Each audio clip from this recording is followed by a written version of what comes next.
Three, two, one. We are live now, sir. Myself, Dr. Vishal Dave, Medical Advisor, Intas Pharmaceuticals. On behalf of Intas, I welcome you all for this Foxy Symbiosis Series Webinar 16 on the topic Empowering Women through MTP and Midlife Health Strategies. Before starting the webinar, we would like to play a small lamp lighting ceremony.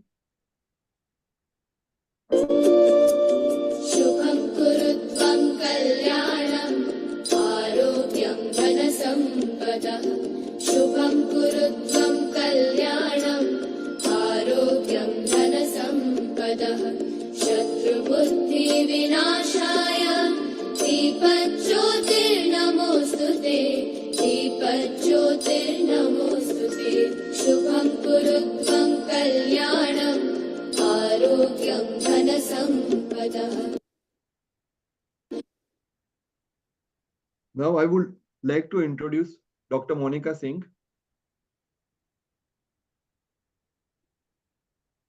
Just a minute.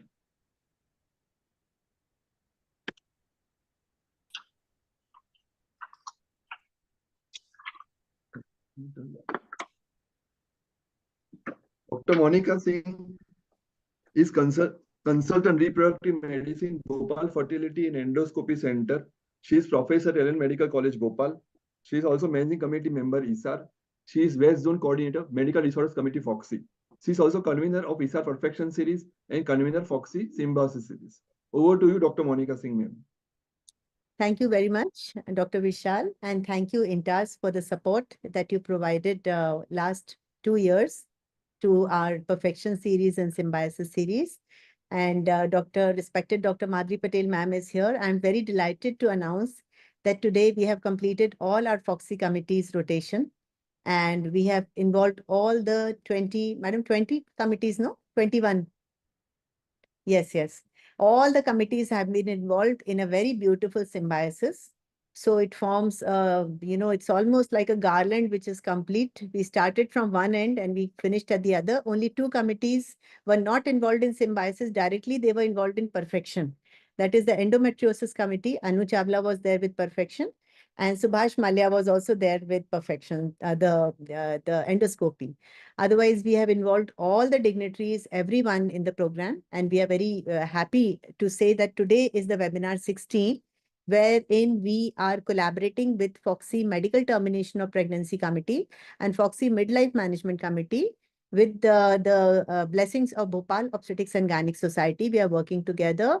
And our aim and theme today is to empower women through MTP, which is a very powerful tool available to India. It is not there in US, imagine all the states, but it is available in India. And we now have got very much relaxed laws as far as MTP is concerned, about which we will be enlightened by our MTP committee chairs. And of course, Dr. Kiran is there with us. Welcome, madam. And we are also discussing some midlife health strategies. I've been reading a lot about midlife because my talk was based on that with guidance from Dr. Shaijas. And I realized that it's a huge topic. And thank you, Purva, for that article. So today our webinar is a 4 hours webinar, granted 4 ICOG points. And I thoroughly thank FOXY dignitaries for our webinar. I'll begin by introducing our office bearers. This is the time line of the program we are going to follow today. We have a beautiful talk on sudden maternal collapse by Dr. Lakshmi Srikhande, madam. And between 5 to 6 p.m., we are doing a little bit of change today. In between, the panel is sandwiched between the talks. So we have a sort of sandwich therapy, which we call in IVF. So this is a panel discussion on intricacies of MTP Act, whatever changes which I'm saying that India is revolutionizing through the MTP Act will be discussed with a brilliant set of panelists. And we have Dr. Bharti Maheshwari, past chair MTP committee, as the moderator, along with expert as the current chair, Dr. Jyoti Banglowala. We also have a very nice talk on medical termination of pregnancy. Madam will be deliberating not only on the methods, the medical surgical methods, as well as Madam also wanted to, speak about complications of MTP. So Kiran ma'am, we are waiting to hear you now. And we also have mental health during midlife, which will be taken by yours truly. So now I begin by thanking and introducing our FOXY office bearers. First of all, I would like to extend heartfelt thanks to our President, Dr. Jaideep Tank, President Foxy 2425, who has led Foxy from step to step in not only during his presidential tenure, but we have been seeing his hard work on international and national platforms.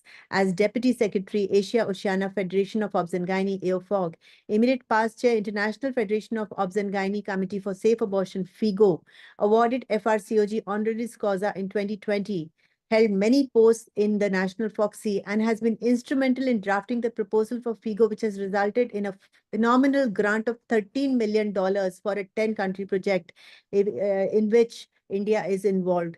And sir is also the reason we are all so tech savvy and why Foxy is becoming so tech savvy. And there is electronic membership management system, e-voting system. We will see fantastically convenient voting. The way we, applied for our nominations was very easy, very, very user-friendly. And we thoroughly thank sir for his blessings. Next, I would like to invite the lady behind Foxy, the first woman Secretary General of Foxy, who has led Foxy from the front, the leader who leads from the front, but with such a gentle touch that we don't even realize it's a leader. We all think that Madhuri ma'am is a friend, So she is such a great human being. Madam, we are so blessed to have you. Joint Secretary Foxy 2009, committee member FIGO. She is the Thank you. woman behind Thank you. Yogi. I must say that she is passionate about Yogi. Every one of her talks, whether it's in Amritsar, in Bhopal, Mumbai, everywhere I have heard about Yogi, how it's being nurtured like a baby. And she encourages everybody who's interested in academics, is encouraged by Madhuri ma'am. Please join Yogi, become a peer reviewer, read, present. So, madam, we are so blessed to have you. We'd like to have a few words from you, ma'am. Thank you, Monica, for your kind and generous words. When Monica is there, I think I've attended all her web series, almost 16, you say, and I was there. And these are the excellent program which everybody is conducting, under this Foxy Symbiosis web series. So, respected our President Dr. Jaideep Tan, Dr. Ajay Mane, Dr. Janmajaya, our Vice President, Dr. Saijas and Dr. Richa, our Committee Chair, Dr. Anita Srivastava, President of Bhopal Society, Dr. Shabana, Secretary, Dr. Monica Singh, she is Vice President and the Coordinator, Dr. Randir Singh, his coordinator, Dr. Neeta Purva Nandini. They are the program coordinator and today's chief guest. My mentor along with Dr. C.N. Puran and Dr. P.K. Shah. And you know what, I have learned from them because I was a joint secretary when Sir was Secretary General. And I have learned lots from him and with Dr. C.N. Puran and P.K. Shah, sir. So because of their efforts, of course, Rishikesh and Jaideep and Noza were there. From them I've learned and I have understood all the nitty-gritty of the Foxy, how to go about, because the 12 years period, 9 years you do, and then the 10th year you become a Secretary General. And I had an opportunity to be Joint Secretary of Dr. C.N. Purandare. So I was blessed with Dr. C.N. Purandare as well as Dr. P.K. Shah, where I learned quite a lot about nitty-gritty of Foxy. So what you see today me is because they have molded me in this shape, and I hope I am doing the justice to the post. Thank you, sir. And today is our guest of honor, Dr. Leela Vyas and Dr. Shashibala. They are my great friends, right from beginnings, we know them. And Dr. Lakshmi Shrikande, we are friends since last 3 decades. Because our mentor is, Dr. C.N. Purandare. We grew together, Lakshmi, myself. And, Lakshmi then when she was the ICOG chair, before that, she was a committee chair, right, in 2009 when Dr. Purandare was, president. And she had done excellent conference on HIV on those days. So everybody remembers Lakshmi, and then as an ICOG chair, she has done the excellent work. And of course, we have today Dr. Sudharani, Dr. Sasmita, Dr. Kiran, Dr. Shubha, Dr. Kalpana, Dr. Beena, Dr. Pragna, Dr. Bharti, Dr. Jyoti, Dr. Chanchal, Dr. Deepika, Dr. Ishan, Dr. Mansi, Dr. Nandini, Dr. Ritambara, Dr. Sujata, Dr. Uma. All are my dear friends. I know them personally and they are doing excellent work. And my all dear friends, very good evening to all of you. At the outset, I would like to thank the organizer for giving me this opportunity. And today's topics are excellent. Sudden maternal collapse. We can really reduce, if we are trained in that, we have reduced our maternal mortality to 97 per 100,000 live birth, and we are marching towards our sustainable goal of, less than 70 per 100,000 live birth. And I must say, many states have achieved that goal, and they should go by 2030, single digit of MMR. And other states are really doing well. And from Foxy end, we are really working into it because we have Manyata program. We have, another Figo Foxy program where we are working on PPH in Madhya Pradesh as well as in Bihar and UP, because they, Bill and Melinda Gates like to do the uh, carry out a project where the maternal mortality rate is high. So we concentrate on that. And Dr. Jaideep has also got a big project where we are concentrating on Bihar, UP, Madhya Pradesh, and Odisha. So these are about antepartum, intrapartum, and postpartum standard. We are teaching them, we are training them, and it has really made a difference because in 2018, Dr. P.K. Shah was presenting in FIGO about the maternal mortality rate in a Foxy session in different states of India. And that time we realized the Jharkhand maternal mortality rate in 2018 had gone to 58 per 100,000 live birth.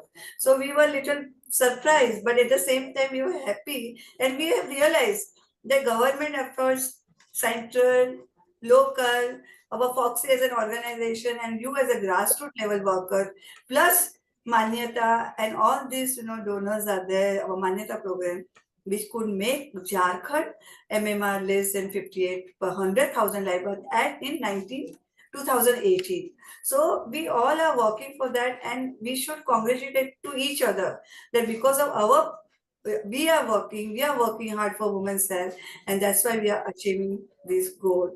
The second, medical termination of pregnancy, which Dr. Kiran is going to talk, it is very important. And with the amendment, I think we all are happy that we will give justice to our women. So I'm not taking much time. Mental health during midlife by Monica herself. This is an emerging, thing. We should take care of all our patients about the mental health, which will really help us to improve the maternal and neonatal health. And of course, panel Bharti is the expert in that. She's going to talk on intricacy on MTP. So I'm really congratulating all of you for the most apt webinar, and I wish you all the best. I must end with my talk with a quote by Benjamin Franklin.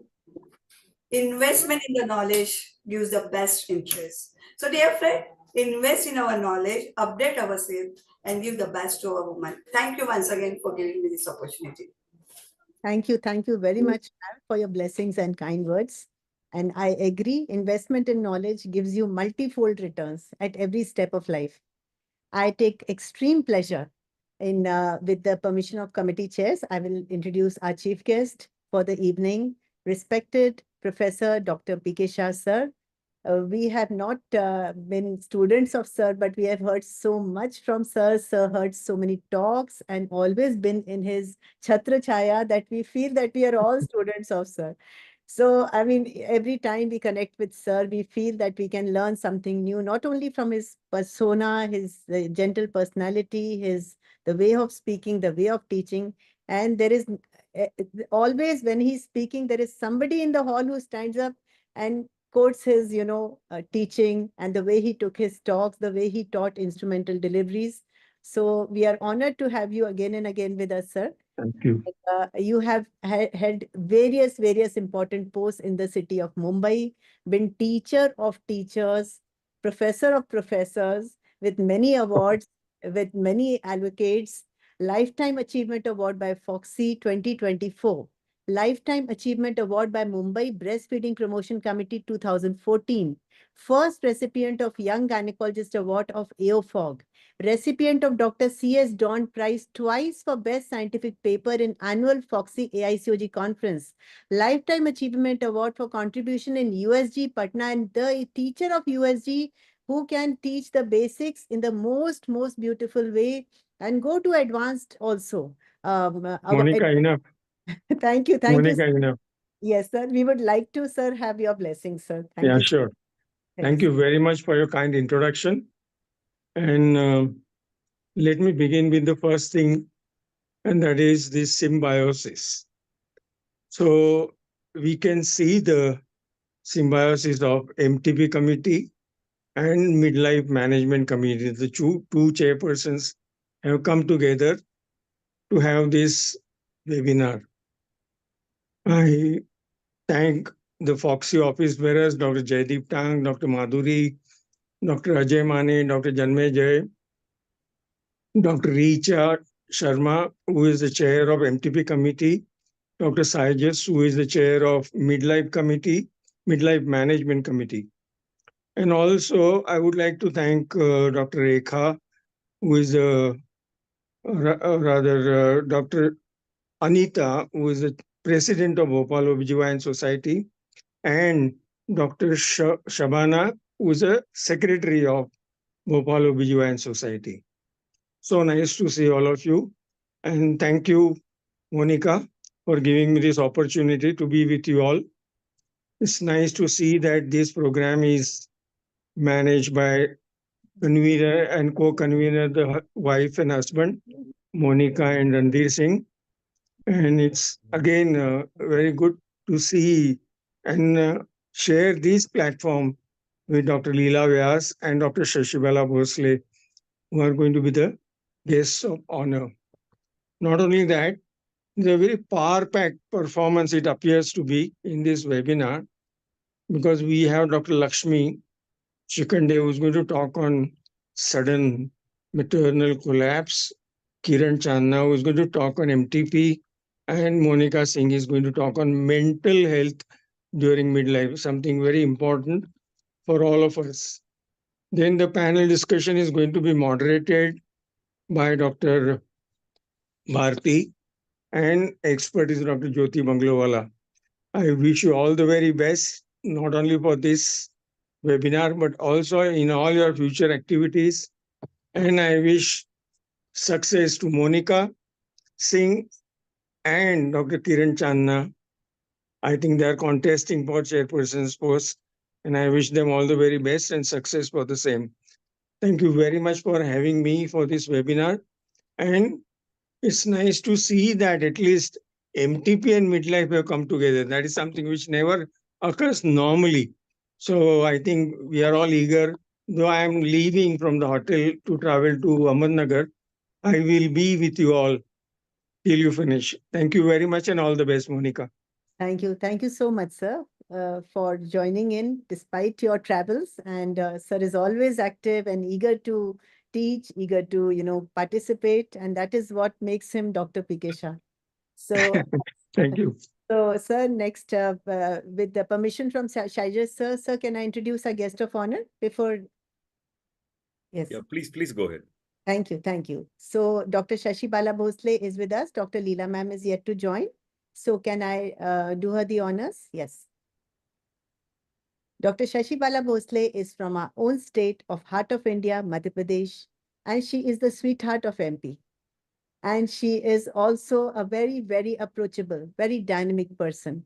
Immediate past president of Gwalior OBGYN Society, very recently in the year 20 till the year 23, national coordinator of IAEC Committee, FOXY, International Academic Exchange Committee, and consultant gynecologist and public health and family in the Public Health and Family Welfare Department of MP government, where she is doing a wonderful job. Along with that, she has a very, very active social life. She is a very tech-savvy person. She is more on Insta than I am. So she's almost like, eager to learn at every step. Every new thing she wants to grab and learn and teach. So, ma'am, the stage is all yours. We would like to have your words, ma'am. Thank you, Monica. First of all, I'm really indebted. You have given me this honor to be as a guest of honor. And for that, I thank you, Monica. First of all, let me give my regards to respected Jaideep. Thanks, sir. Madhuri ma'am, as she said, she gave me this tech savvy you were saying. She's my iconic inspiration. And Ajay Mane sir has always been there, Dr. Mahapatra, my regards, and Dr. Richa and Shaijus, and our chief guest, Dr. P.K. Shah sir. He was recently in Gwalior. And I tell you, we enjoyed so much. We had a skit on this medical legal only and on MTP, and we all enacted. And he was so impressed by our skits. So that is another story we'll have to discuss, because we have made all those presentations also. And I would like to tell you, this the topic today is empowering women through MTP and midlife health strategies. I think, and the mental health. So I think I can be that icon. I'm into my midlife, I can say that. And my mental health is okay. So that is thanks to, you have to be something like active in midlife. So one thing, because as you are talking about mental health, Monica, I have worked at the ground level in Mansika Arogyashala. 8 years I have spent with with the ladies in their midlife, and I have seen professors, doctors, and sorry to say, Dr. Anuradha Monga, who was a gynecologist, who is a gynecologist. She is there in our Mansika Arogyashala. She is under treatment. She was a positioner. She was just senior to me in our medical college. And right now she's there. What went wrong? So this mental health is above all, even if you are a genius. But if you do not have a balance, this symbiotic trend, as you say, it is not only to do any progress, but that symbiosis should be there in each and every step of your life. You might be knowledgeable, but you might be around the brink. You might be around the bend. So you have to be beware. So I have seen that example, and many ladies who are in the midlife, they get well, but by the time the people at home, they do not want them. So what is to be done about the rehabilitation? So that is another topic. But I must say, this empowering women, this is a very, very important topic which you have taken up. And as they say, symbiosis. So symbiosis, you are the perfect example. You and Randhir are perfect example of symbiotic, what you are doing for all the community and the society. And Shaijus, I am really, really very, what can I say? I follow all his programs because there is something, some messages in that. He makes midlife something to look forward to. People dread, but he has made it to look forward to. And I must say, Bhopal, the Alika and Shabana, they don't need any laurels because they have set such a benchmark for this VPCon you have held. I'm so sorry I couldn't attend because of my personal commitments. And I think Leela Vyas, madam, where is she? I feel so gawky in front of her. She should have been here addressing you all. And the topics, again, the topics, you are going to take that mental health, MTP. Lakshmi Shikhande, ma'am, I'm waiting to hear from her. Kiran, I'm waiting to hear. And Monica, one more thing, your coordinators, they are so well coordinated. They really, 15 days back, they are into this. So all these things leads. So all the best to all of you for your upcoming elections. And I know you all have won hearts. So winning the election is only a next step to you. Thank you so much. Thank you. Thank you so much, Shashima, for that beautiful guest of honor talk. And I must confess, and I must give adequate, importance to my coordinators for not only being very beautiful three young ladies, but also coming up with this theme. This topic of empowering women was suggested by the three of them, because whenever I'm at a loss of thinking about the topic for symbiosis, I put it on the group. Think of a topic. And they will give you, 5, 10 topics and you can pick and choose. So they are just very, very brainy ladies. So is Leela ma'am with us? Yes, I have joined. Oh, Actually, I was in traffic and then put a conference meeting. Sorry, really sorry. Good evening, Leela ma'am. So you, madam, evening. has come. Yes, Rajasthan has not now joined it.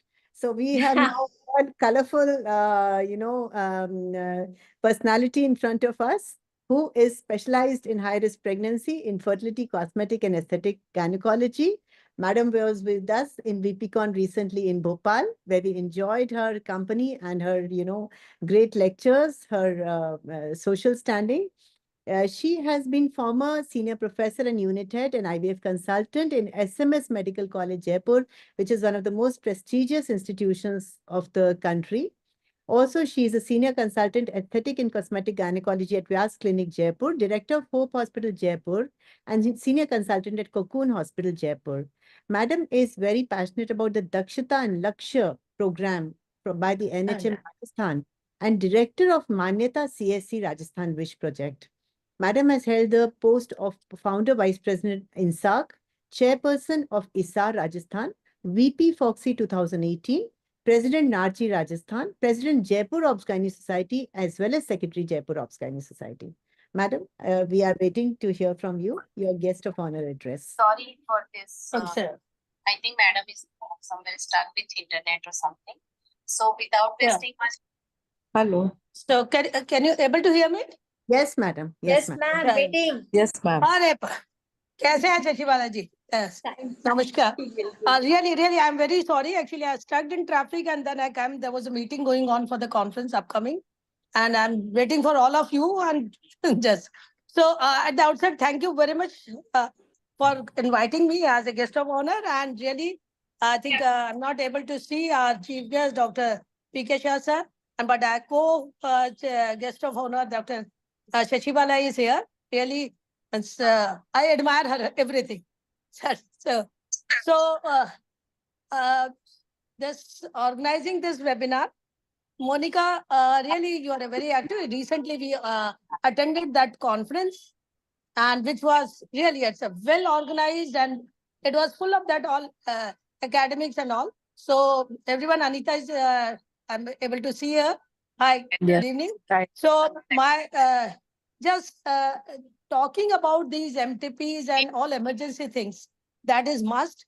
And still it is means knowledge of MTP Act, even if you are talk, that is lacking. There are confusion, so many confusions still remaining. So repeatedly, sometimes the persons they are say, oh, kya hai yaar? Yeah, these are the topics repeatedly going. One can no, these topics required so repeatedly, and so are all members remain safe. This is if you're talking about the MTP Act. Personally, if you talk to that MTP Act is not only for the patient safety, it is safety for doctors also. Because once I start the lecture on that, because we had all training, IPAS training and all, then we used to take these topics in very detail. So that is again required. And all societies, I think Rajasthan societies and MP society, those who are participating, really I congratulate and I appreciate their enthusiasm that everyone is means means accepting their invitations, and then this is going on. So, and all my best wishes to Monica and all your future endeavors. And I'm not taking much of the time, not the time to start your scientific session. So really, thank you. Thank you very much for calling me. Thank you. Thank you so much, Leela ma'am. And now it is the time to thank our committee chairs.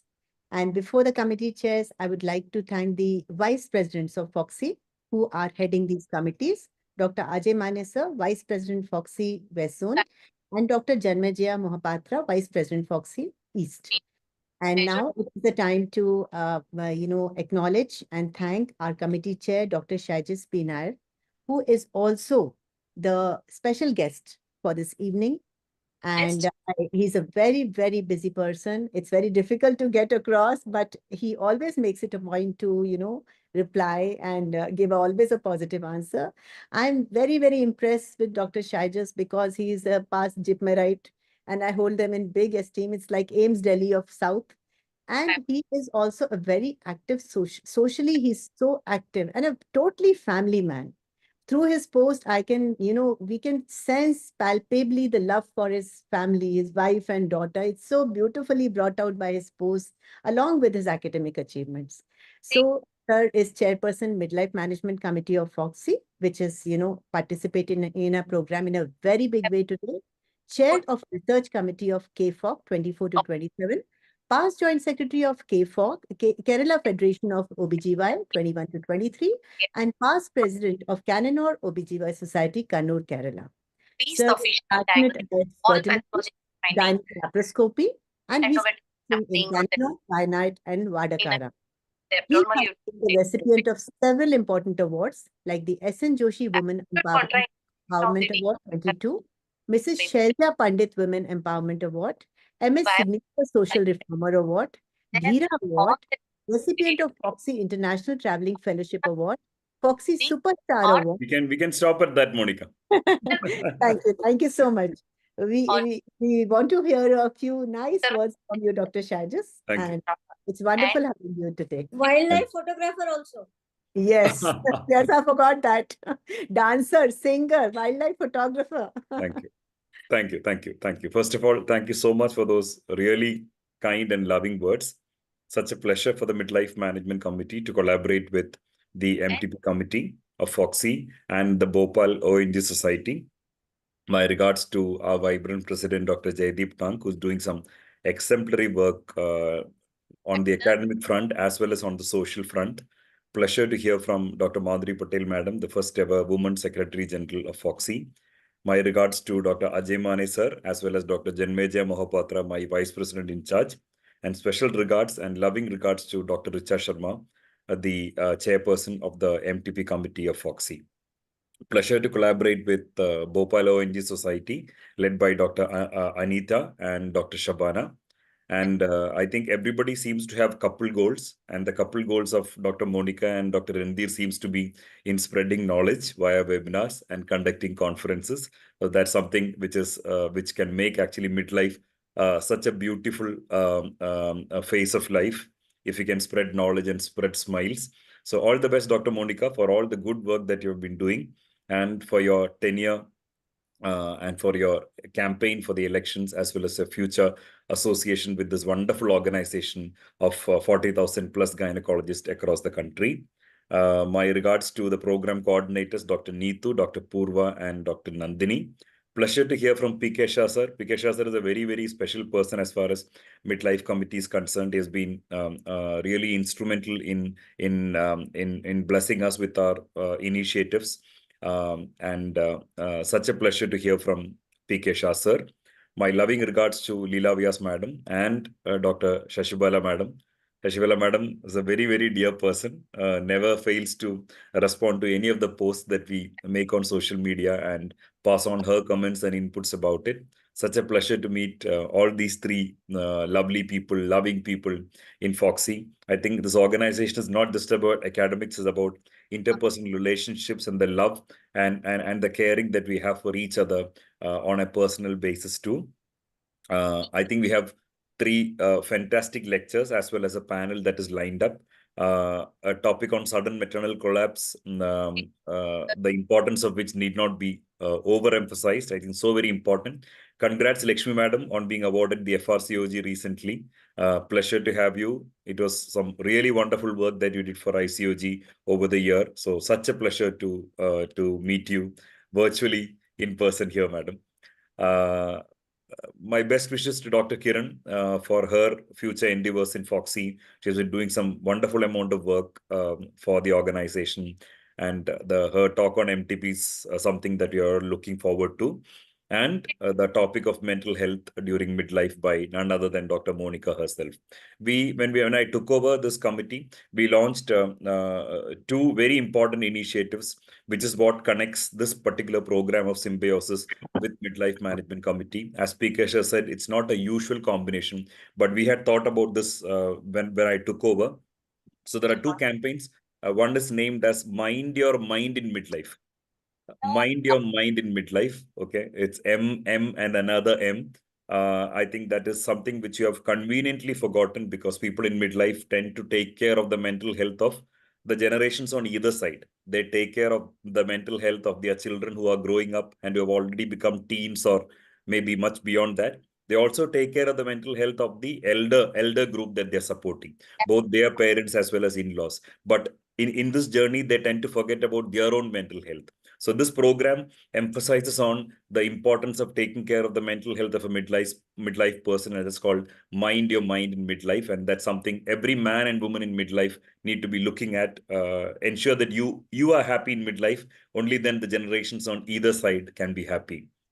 And the other campaign that is running over the last 2.5 years is called She Decides campaign. She Decides campaign, that is her right for contraception, because now we understand that midlife is not something, is not a phase which is away from a possible pregnancy, right? Because there are, one is people are marrying late, so they tend to have children and their pregnancy plans tend to happen in and around midlife. So it's not a rare entity that somebody, a midlife woman gets pregnant. Now we have the ART Act, which allows a pregnancy to happen in a woman up to the age of 50. So this is very well within that age group that a pregnancy is a possibility. And in living in an era where anybody can become pregnant now, with the most advanced of treatments that can be offered by every fertility clinic, which is available at every nook and corner of the country. I think pregnancy is a definite entity as far as managing midlife is concerned. So those two will connect the two committees together, and we are also looking forward to that wonderful panel discussion from Bharti madam and Dr. Jyoti Panklau madam, both lovely people, very close friends in the organization. So hoping to listen to a wonderful panel too. So thank you so much for making me a part of the program.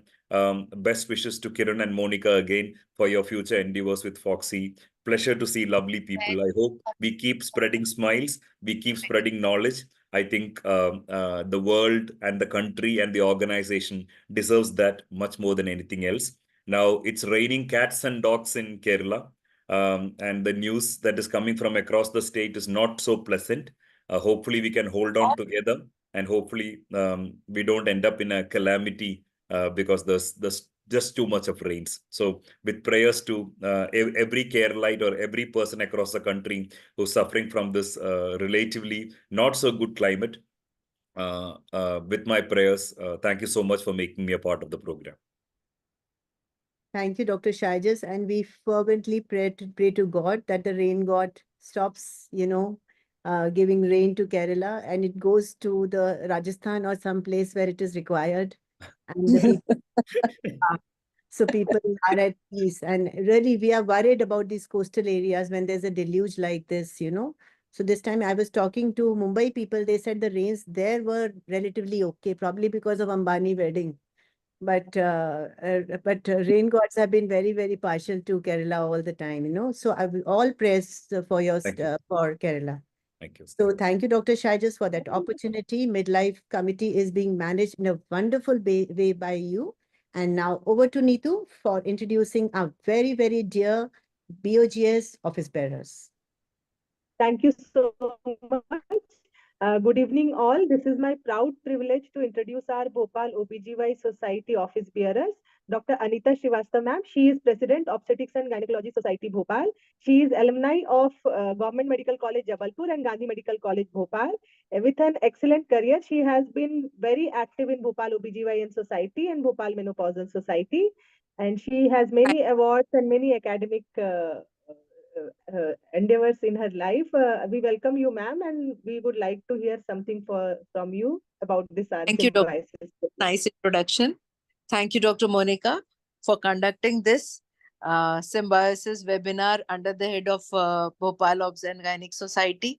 It was a pleasure hearing to Dr. Madhuri Patel, Dr. Leela, Dr. P.K. Shah sir, and all the Dr. Shaizus, and you have conducted this webinar on a very special topic, which is near to the heart of each and everyone, because everyone needs some contraception, needs some mental health, and everyone has some problem or the other on this issue.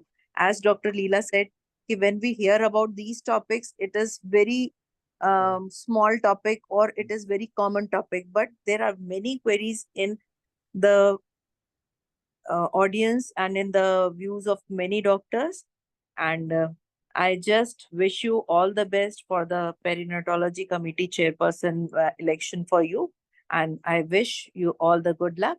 And I know that you will win this post and you will work hard for this post and share your knowledge with all over India. Thank you, Monica, for calling me.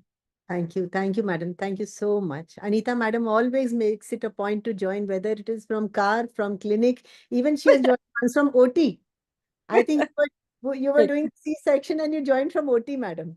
Yes, yes, but you are doing a nice job, so I have to join with you. Thank you, Okay. madam. Thank you so much for your blessings. I think Dr. Shabana has not been able to join, Neetu, but Yes, ma'am. Yes, ma'am. She is yeah, in Gujarat with her.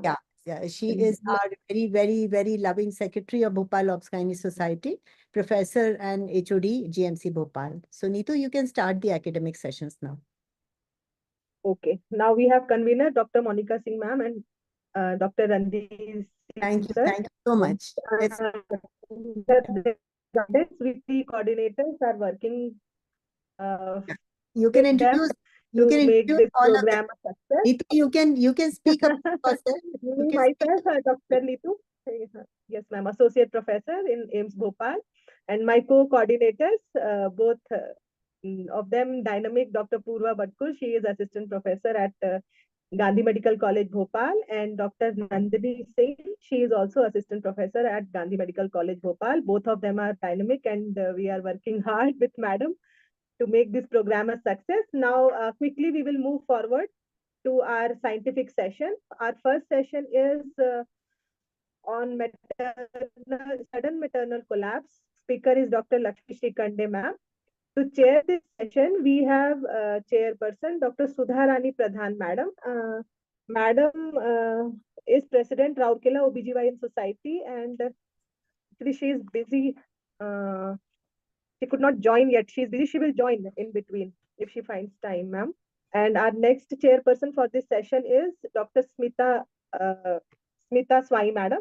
She is professor and head of the department, head of the department in OBGY department, HCB Medical College, Cuttack. She is also honorary secretary come treasurer of AOGO Odisha. She has also been very active as secretary of IMA Women's Doctors Wing, and she is IGNOU teacher. She has special area of interest in safe motherhood, high-risk pregnancy, infertility, and geriatrics. With all this vast experience, I request Madam to kindly introduce our speaker, Dr. Lakshmi Shrikande, ma'am, and carry forward this session. Okay, thank you, Neetu. First of all, I must thank all the organizers for involving this in this Foxy webinar, where we meet so many stalwarts from Foxy who are always an inspiration to work for Foxy. So thank you, Monica, for involving me in this beautiful program and giving me the honor to introduce Dr. Lakshmi Shikhande. Who does not know her? She is the immediate past chairperson of ICOG, the academic part of Foxy. And she's the national corresponding editor, Journal of OBG Jogi, national corresponding secretary, Association of Medical Women India, president, ISOPAR Vidarbha chapter. And she has got many awards. She has delivered 22 auditions, 450 guest lectures. And as Madhuri Madam told, she has done tremendous work during her chairmanship of HIV committee. I really remember I had attended that session also. And it is a real pleasure to listen from her. I don't want to stand between her because everybody is waiting to listen from her. I don't want to make any delay, but this is a very important topic, sudden maternal collapse. This is a nightmare for all the obstetricians to have sudden maternal collapse. Many times we do not get any cause why this happened. Then we name it as amniotic fluid embolism. But in some cases, if we will be careful, in many times we can avoid this. Like in obstructed labor, if you do not manage the fluid and electrolyte properly, patient may immediately go into collapse following cesarean section. Similarly, in cases of hypertensive disorder pregnancy, immediately following delivery, patient may go into shock due to fluid imbalance. Like in fatty women, if you don't give prophylactic heparin, anticoagulants, there may be thromboembolic phenomenon. And also, if you don't do the control cord traction, may develop uterine inversion, may lead to neurogenic shock. Sudden collapse may occur. And sometimes, many times, when there is a cervical tear, and if we leave it to a junior person, they may repair it, and if bleeding stops, they may leave it. But actually, it may be a case of colporexis. There may be uterine rupture, which are extended upwards. So in this case, we have to be very careful. So if we will be careful, we can avoid this, because this is not a nightmare for the family of the woman, but also for the obstetricians. So we will be very careful. So without any delay, we'll be all eagerly waiting to listen from you, Lakshmi Madam. Thank you. Thank you. Thank you so much, Professor Sasmita, for your kind introduction and also about introducing the topic. So my slides are visible, Monica? Yes, ma'am. Ma'am, Yes. most welcome, most hearty welcome, Lakshmi ma'am. Thank you. Thank So you. nice to finally have you on Symbiosis. We were waiting for this day. Yes, finally I am here and I am speaking on sudden maternal collapse. Friends, we all know that it is a rare but a life-threatening event which can occur in variety of circumstances. And basically why we are so much concerned about it, it is likely to present in an environment of predominantly young, healthy women who are looked by our staff who have very little experience of managing these kind of cases. Maternal collapse, to define, it is defined as an acute event involving the cardiorespiratory systems and or brain, resulting in a reduced or absent conscious level, sometimes death, at any stage in pregnancy and up to 6 weeks after delivery. True incidence is lying between 0.14 and or it is 6 out of 1000 births. As it is such a rare event with potentially devastating consequences, it is essential that we caregivers are skilled in initial effective resuscitation techniques, and we should be able to investigate and diagnose the cause of the sudden maternal collapse so as to allow us the appropriate directed continuous management to save this precious life. Friends, we should remember that vasovagal attacks and the post-ictal state following an epileptic seizures are the two most common causes of maternal collapse, which I am not going to cover in my presentation here because we all know how to manage the vasovagal attacks and how to manage the second state. Now, to come to the other causes of sudden maternal collapse. Remember, there are many causes, but many might not be obvious. Though some may be related to pregnancy, the increasing numbers of pregnant women of advanced age, as Dr. Shaijus was talking, now more and more women are coming to our clinic when they are 35 year plus, 40 plus, and even 45 plus. So many pregnant women are of advanced age. That means cardiac arrest may be there secondary to the coexisting medical conditions. So whenever any woman of advanced maternal age is coming to you for antenatal care, thoroughly assess her cardiac, that is the maternal cardiac status as well. As far as the maternal collapse is considered, you have to evaluate the causes only after you have started your initial resuscitation. So what are the things which we should all remember? That is 4H and 4T. 4H is hypoxia, hypovolemia, hypothermia, and hypo or hyperkalemia. 4Ts are thrombosis, toxins, tamponade, and tension pneumothorax. These are the common obstetric specific causes of obstetric cardiac arrest. Hypoxia can be because of pulmonary embolism, failed intubation or aspiration, peripartum cardiomyopathy, anaphylaxis, our preeclampsia, intracranial hemorrhage. In COVID times, it could be because of pneumonia. When it is coming to hypovolemia, we all know that PPH is the major culprit, but there can be other causes of massive hemorrhage in the form of splenic or hepatic artery rupture, aneurysm rupture. Then hypovolemia can be because of sepsis, anaphylaxis, or high regional anesthesia.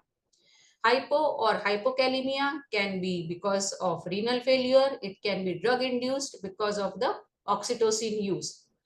Thrombosis, now it can be because of amniotic fluid embolism, air embolism, pulmonary embolism, or myocardial infarction. When we are talking of toxins, we should remember the drug toxicity, the use of illicit drugs by the woman, self-harm, that is self-cutting, and tranexamic acid. Tamponade, when we are talking of T, it could be because of trauma or aortic dissection. And another T, that is tension pneumothorax, again can be because of trauma. So 4H and 4T are very, very important when we have to discuss the sudden maternal collapse. Now, how this resuscitation is different in pregnant woman from a non-pregnant woman. Remember, you have to perform chest compression exactly in the same way as you have to perform in the non-pregnant woman, except that if the pregnant uterus is above the umbilicus, that is beyond 20 weeks of pregnancy, you have to tilt the uterus towards the left side with one hand or both hands, as is depicted in this picture by your assistant. Why this is? This is to relieve the aortocaval compression effect of the uterus so as to increase the cardiac output and make the compressions more effective. The 15-degree tilt of the whole patient, which was practiced earlier, is now no more recommended as it hampers the effective compression. So remember, you have to only tilt the uterus onto the left side. Now there are physiological changes also that hampers your resuscitation procedure. The cardiovascular things, the physiological changes are aortocaval compression, which I have already discussed. This aortocaval compression results in reduced venous return and obstruction to the forward flow of blood into the aorta. Remember, the gravid uterus accounts for 10% of the cardiac output, resulting in a significant shunt that further impairs the effective cardiopulmonary resuscitation. Now, as far as the physiological changes in the respiratory system is concerned, the reduced functional residual capacity and increased oxygen consumption in pregnancy increases the rates of desaturation, and it greatly hinders the adequate oxygenation during CPR of pregnant women. In addition, remember, these pregnant ladies are at increased risk of difficult and failed intubation. The physiological changes in the gastrointestinal system is that there is increased risk of aspiration due to delayed gastric emptying in pregnancy. So this is the comprehensive chart. I know it's a busy slide, but it is highlighting the anatomical and physiological changes in pregnancy which are going to have the implications as far as CPR is concerned. So whenever we are talking of CPR, it is airway. In pregnancy, there is weight gain, enlarged breast, lower gastroesophageal tone, delayed gastric emptying, and laryngeal edema. As far as breathing is concerned, the increased respiratory rate, decrease in functional residual capacity, there is diaphragmatic splinting, increased oxygen demand. All these affect the second component of CPR.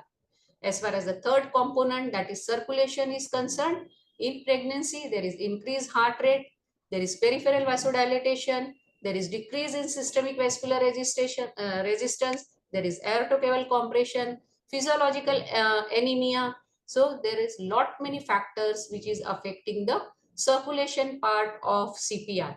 Plus, pregnancy is a hypercoagulable state. There may be erased body mass index, and other immunological factors also might be there. So because of these changes in A, there is difficult intubation or ventilation.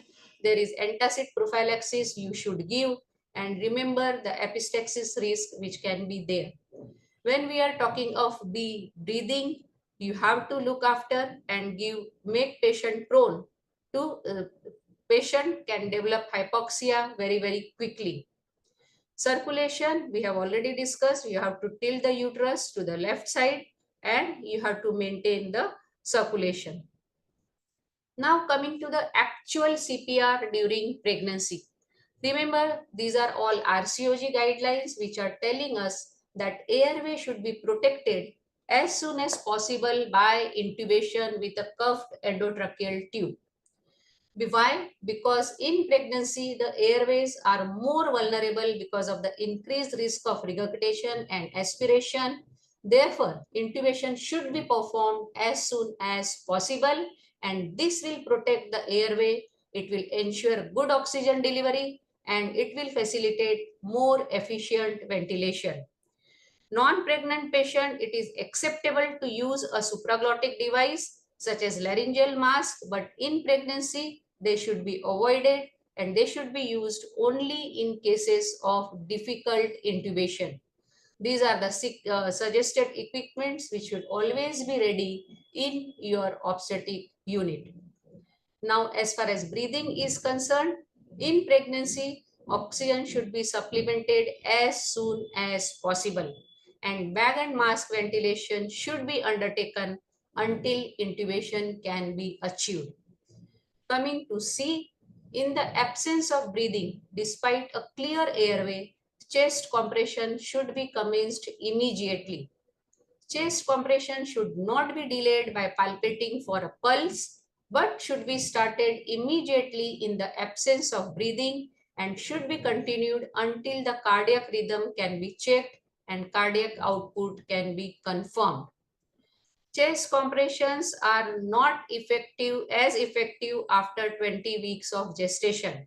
So there should be early recourse to delivery of the fetus and placenta if CPR is not effective. So how to manage sudden maternal collapse after 20 weeks? Now I am going to discuss after this slide. Whenever we are talking of circulation, it is not only the chest compression, but it is of the blood volume as well. So two wide bore cannula should be inserted as soon as possible. There has to be aggressive approach towards volume maintenance. Hemorrhage is the most common cause of maternal collapse here, and you should have a high index of suspicion for bleeding. And caution must be exercised in the presence of severe preeclampsia and eclampsia, where you can land up with the fluid overload. So it has to be very cautious management of the fluid in these kind of cases. So this is the algorithm which I have already discussed in detail. That is A, B, and C. Now after 20 weeks of pregnancy, there is a role for perimortem caesarean section. So now I will be discussing when, where, and how it should be performed. If there is no response to correctly performed CPR within 4 minutes of maternal collapse, or if resuscitation is continued beyond this in women who are more than 20 weeks of gestation, delivery should be undertaken to assist the maternal resuscitation, that is to save the life of the mother, and this should be achieved within 5 minutes of the collapse. The rationale behind this time scale is the pregnant woman becomes hypoxic more quickly than the non-pregnant woman, and irreversible brain damage can occur within 4 to 6 minutes of maternal collapse. Remember, before 20 weeks of gestation, there is no proven benefit from delivery of the fetus and placenta. So perimortem caesarean section should be considered a resuscitative procedure primarily to be performed in the interest of the maternal and not the fetal survival. If maternal resuscitation continues beyond 4 minutes of collapse, delivery of the fetus and placenta should be performed as soon as possible to aid CPR, even if the fetus is already dead. Perimortem caesarean section should not be delayed by moving the woman to another place. It should be performed where resuscitation is taking place. Time should not be wasted by moving a woman to the OT. A perimortem caesarean section can be performed anywhere, with a scalpel being the only essential equipment which is required to perform this procedure. The doctrine of the best interest of the patient would apply to the conduct of this procedure being carried out even without consent. Which incision to use? Whatever the operator is more familiar to use. A midline incision and a classic uterine incision will give the most rapid access, but many will be unfamiliar with this approach, and as delivery can be achieved as rapidly as with the transverse approach, the operator should use the approach they are most comfortable with. A perimortem cesarean section tray should be available on the resuscitation trolley in all areas where maternal collapse may occur, including the accident and emergency department. Basically, all you need is just a fixed blade and 2 clamps for the cord. Even if the cord clamps are not available, you can manually compress the cord until a clamp is found if the baby is alive. But don't delay the perimortem cesarean section beyond 4 minutes of maternal collapse. Now, what can be the outcome of this sudden maternal collapse? There are 4 outcomes. Mother recovers completely, which is the most pleasant outcome for the family members, for the doctor, for the staff. The worst outcome is that she dies. If she dies, you have to inform the police and then let police take over, and without postmortem, don't hand over the body. The third outcome is that mother survives, but she is brain damaged. The fourth outcome, which is also a very unpleasant outcome, that even if she survives or she becomes brain damaged, the family might sue the doctor or the hospital or the anesthetist. So what will protect you? It is documentation, documentation, and documentation. Accurate documentation in great detail is the key. Remember, poor documentation remains a problem in all aspects of medicine, and this part has grave medico-legal consequences. We know that you cannot write notes in detail when resuscitation is going on, but you should have a person who is just screaming out the points, and later on you have to complete the notes in great detail. You have to include all the points, right from the patient details to the event details to what actually you have done, at what time you have done, and what was the outcome of your efforts. Communication is also a very, very important point. So you have to have a person allocated who is responsible for all the events to be recorded and to be communicated with the patient and the family. Because simultaneously you have to go on communicating with the family what you are doing and what is the outcome of that effort. Debriefing is also very, very essential. It is recommended for the woman who survives, her family members, and our staff, and for ourselves. Why? Maternal collapse can be associated with post-traumatic stress disorder, postnatal depression, and tocophobia. So we have to have a debriefing session for all the persons who are concerned. Now the training of our staff is concerned. So all members of our team who are looking after pregnant women, they should undertake regular resuscitation training on mannequins, and they should be aware about the most current resuscitation guidelines. And here you can take the help of simulators to train your staff. And which staff? All front life staffs, including your receptionists, your sisters, your IABIs, everyone should be trained for basic CPR. If your hospital is NABH accredited, then if they have given training to all, including your watchman, about the basic CPR. So everyone should be trained in basic CPR technique. Now, when you are managing a case of sudden maternal collapse, who should be in your team? Of course, if it is a standalone clinic, you are the team leader, and whosoever is present at that time in the premises, they comprise of your team. If you are in a corporate hospital, you have the luxury of having many doctors, and then they can form a team. But you have to have a team leader in this situation so that everyone follows what the team leader is saying. Now, can we prevent sudden maternal collapse? Yes, you can take the help of this MEOS scoring system, that is early warning scores to identify maternal collapse.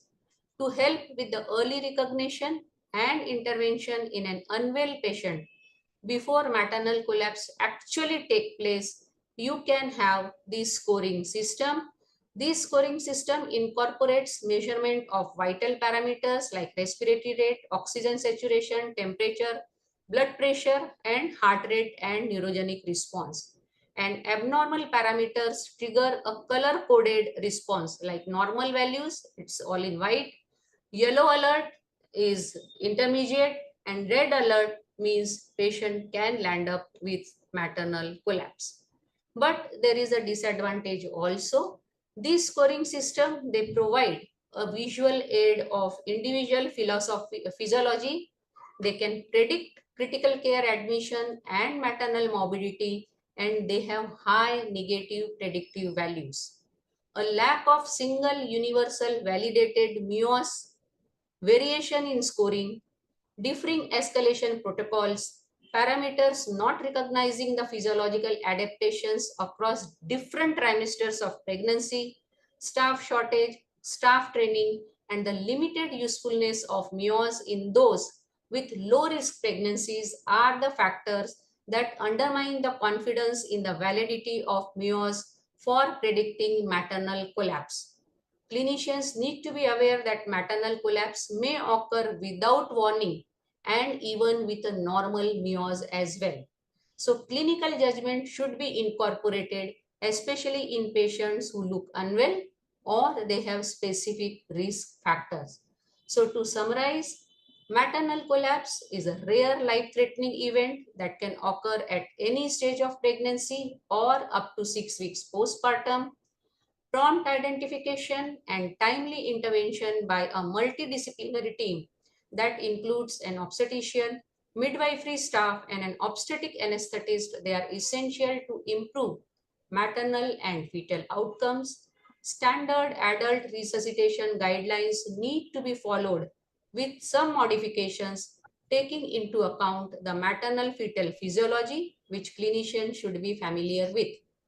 During cardiac arrest, the emphasis is on advanced airway management, manual uterine displacement to relieve aortocoval compression, and performing a resuscitative hysterotomy, that is a perimortem cesarean delivery, swiftly in patients who are more than 20 weeks of gestation to improve the maternal survival. Annual multidisciplinary simulation training is recommended for all professionals who are involved in maternity care. This can improve your teamwork, communication, and emergency preparedness during maternal collapse. So just to summarize the key resuscitation principles, that you have to initiate the code blue, which should include a multidisciplinary team. Second is uterine displacement. Third is bag mask ventilation. Then is starting the chest compression. As far as defibrillation, you should not delay the usual measures such as defibrillation and the administration of medications. Energy requirements for adult defibrillation are the same as in non-pregnant female. All medications at the same dose for cardiopulmonary arrest in the non-pregnant patients are used for pregnant patients. So this is the final algorithm for managing the sudden maternal collapse that you have to see for A, B, C.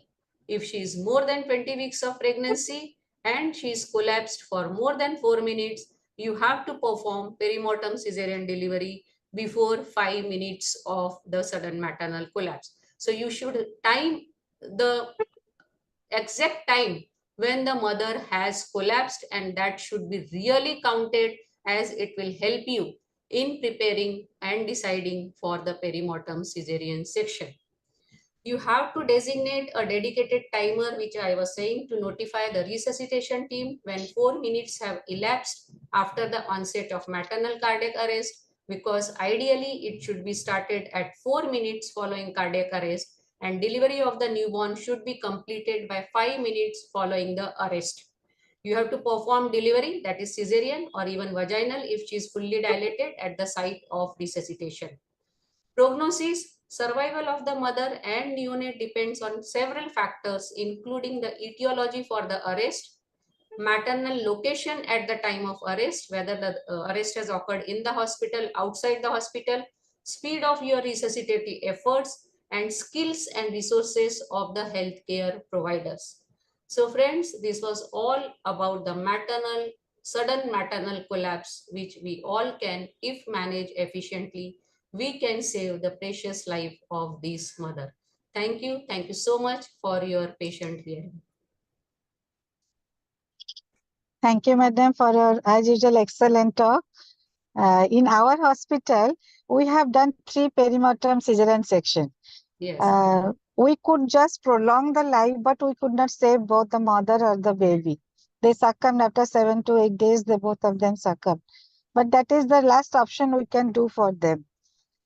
So thank you. That, as you told, push the uterus to the left side so that the vena cava circulation will increase. Definitely that will help. Everybody has to know about the CPR. That is also important.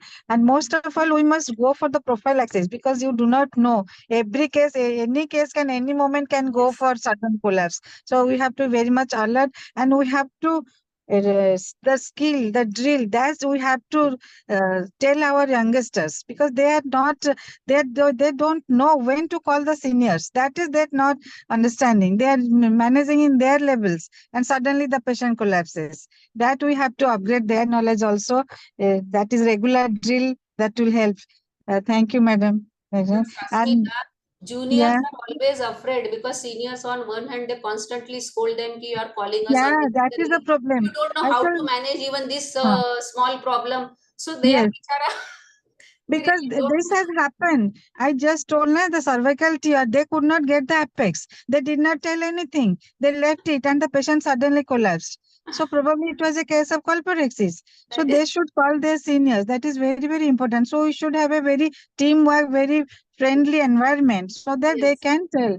That is Correct. very, very important. That is very, very important. Yes, sir. And thank you. It is a pleasure to chair your session. Really, it is an honor to me also. Thank you. And my best wishes to Dr. Monica and Dr. Kiran for their future endeavor. Thank you. Thank Thank you you, for the Monica, lovely for having me here. chairperson Thank you. comments. Yeah. And thank you, Lakshmi ma'am. It was a superb talk. A real great talk, ma'am. Thank you so much for your presence. Thank you. So Dr. Neetu can start the panel discussion as Dr. Bharti madam has to leave for the airport.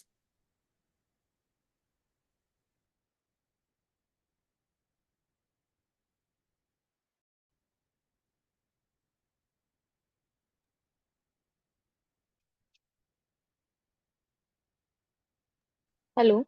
Next, Yeah. we have panel discussion on intricacies of MTP Act. Our panel moderator is Dr. Bharti Maheshwari Madam. Madam is President Merit OBGYN Society, Secretary UP COG, and our expert for the panel is Dr. Jyoti Banglowala Madam. Madam is presently Chairperson Ethics and Medical Legal Committee, FOXI. We welcome you, ma'am. Dr. Bharti, ma'am. Madam is Professor and Head of Obstetric Gynae Department, Muzaffarnagar Medical College. She is a diploma in IVF and reproductive medicine. She is chairperson. She was chairperson FOXI MTP committee. She has fellowship in medical education and governing council member of ICOG. Madam is presently many has many published many papers and articles in many index journals, and she is author to many books. She delivered Kamini Rao oration and other talks in national and international forums. We welcome you, ma'am. Thank you. Thank you, doctor. Yeah. Next, we have Dr. Jyoti Banglowala, madam. Madam is expert and madam is presently chairperson Ethics and Medical Legal Committee, FOXI. She has held various. She is also vice president Indore OBGYN Society, and she is executive members of. She has held executive post in Indore OBGYN Society. Madam is recipient of prestigious Wonder Foxy Award, recipient of Indore IMA Corona Warrior Award, recipient of Nari Shakti and IMA Indore Branch 2020, a recipient of Corona Warrior Award in 2021, also recipient of Dira Award 2020. We welcome you, ma'am. Now I hand over session to Dr. Nandini to introduce our panelist for the session. Thank you so much, ma'am. Good evening to one and all. We're moving to our expert panelist. Our first panelist, Dr. Chantal Gupta, madam. Madam is secretary of Faridabad Oxgynec Society. She's also senior consultant in Batra Heart and Multi-Speciality. She is also visiting consultant at the Marengo Asia Hospital, Faridabad. Madam is organizing. Madam is our next chairperson is Dr. Deepika Agarwal, madam. Madam is secretary of Shahjahanabad Oxgynec Society. She is also consultant gynecologist at the Nivash Healthcare Center, and she is a member of FOXY, IMA, and Indian Fertility Society. Our next panelist is Dr. Ishan Sharkar. Sir is joint secretary of Mehsana Oxgynec Society. He's a consultant obstetrician and gynecologist at Ma Uma Multi-Specialty Hospital. He has been awarded with various prestigious awards such as Best Young Researchers Award, CS Dawn Prize Award, has published many research articles. Our next panelist, Dr. Mansi Vesh Madam. Mansi Vesh Madam is Secretary of Dehradun Oxgynec Society. She is consultant at Meher Hospital, Dehradun. She has published many papers and publications and has a keen interest in social welfare programs. Our next panelist will be, I request my co-coordinator, Dr. Neetu Mishra Madam, to introduce our next panelist. Hello, Nandini. Next panelist is the co-coordinator for this program, Dr. Nandini Singh Bhati, Assistant Professor in Department of OBGY, Gandhi Medical College, and Dr. Purva Patkul. She is also Assistant Professor in the Department of OBGY, Gandhi Medical College. Both of them are dynamic, and we hope we will have inputs from both of them. Dr. Ritamra Bhalla, because of some family emergency, she will not be joining our panel discussion. Dr. Sujata Kumari, ma'am, she is IVF consultant laparoscopic surgeon from Jayaprakash Hospital, Rourkela. She is secretary of OBGYN Society, and she has special area of interest in IVF. We welcome madam for this panel discussion. Our next panelist is Dr. Uma Jaiswal, ma'am. She is honorary secretary Allahabad OBGYN Society and has held many administrative posts in Allahabad OBGYN Society. She is currently director and consultant obstetrics and gynae at Shakuntala Hospital, Prayagraj. Now, I hand over the session to moderator of this panel discussion, Dr. Bharti Madam, and our expert, Dr. Jyoti Banglu Madam. Good evening, everyone. And thank you for giving this opportunity to conduct this panel. And I am trying to share my screen.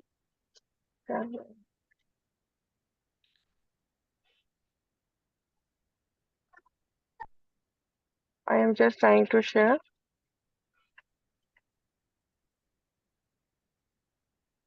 Yeah. Option here.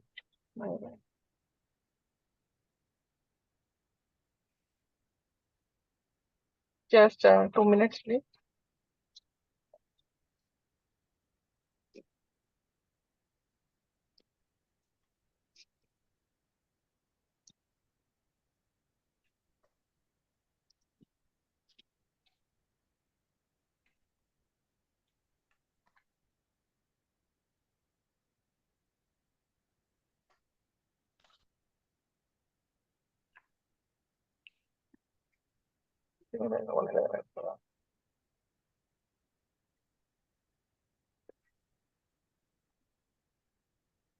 Excuse me, please stop sharing of your my TV if you are doing that.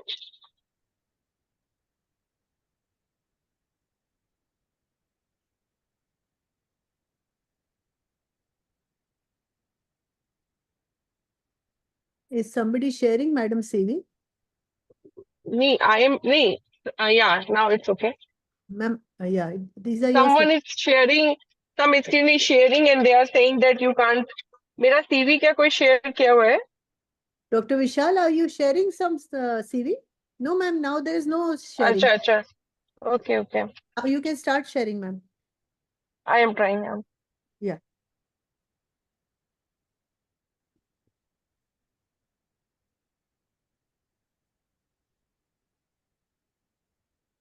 Yeah. वो चलाई गया हमारा जो option होता था. Ma'am, you're on laptop, no? नहीं, I am just doing. Yeah.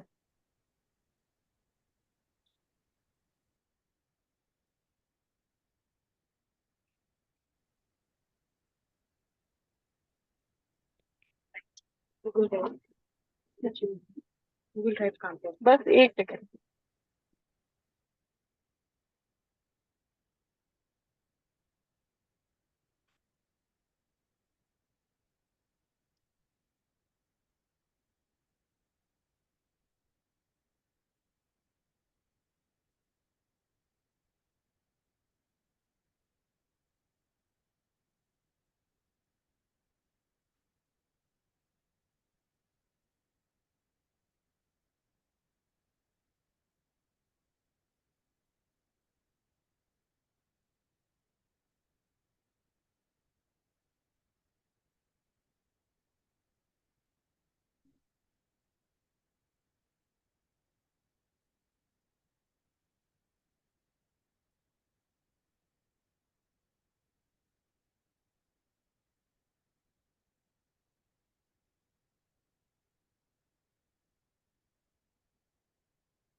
Madam, you can WhatsApp your slides on the group. We can share from here. Any of us can share.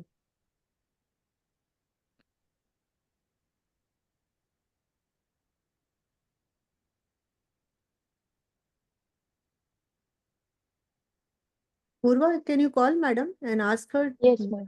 Or if the slides can be WhatsApped, then we can share.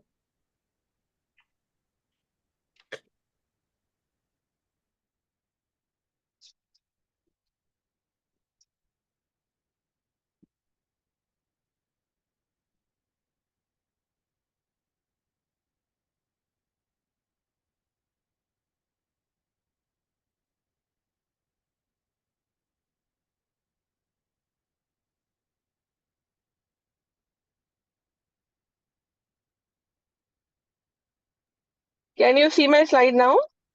Yes, madam. Yes, ma'am. Yes, ma'am. Yes. Yes, okay. So, good evening, everyone. And now we are for this panel discussion. And as you all know that today's every speakers like guest, chief guest of honor all said that MTP is not though it is very common, but it is not a ये अपने आप चल रहा है. अच्छा तुम कर रही हो. अच्छा.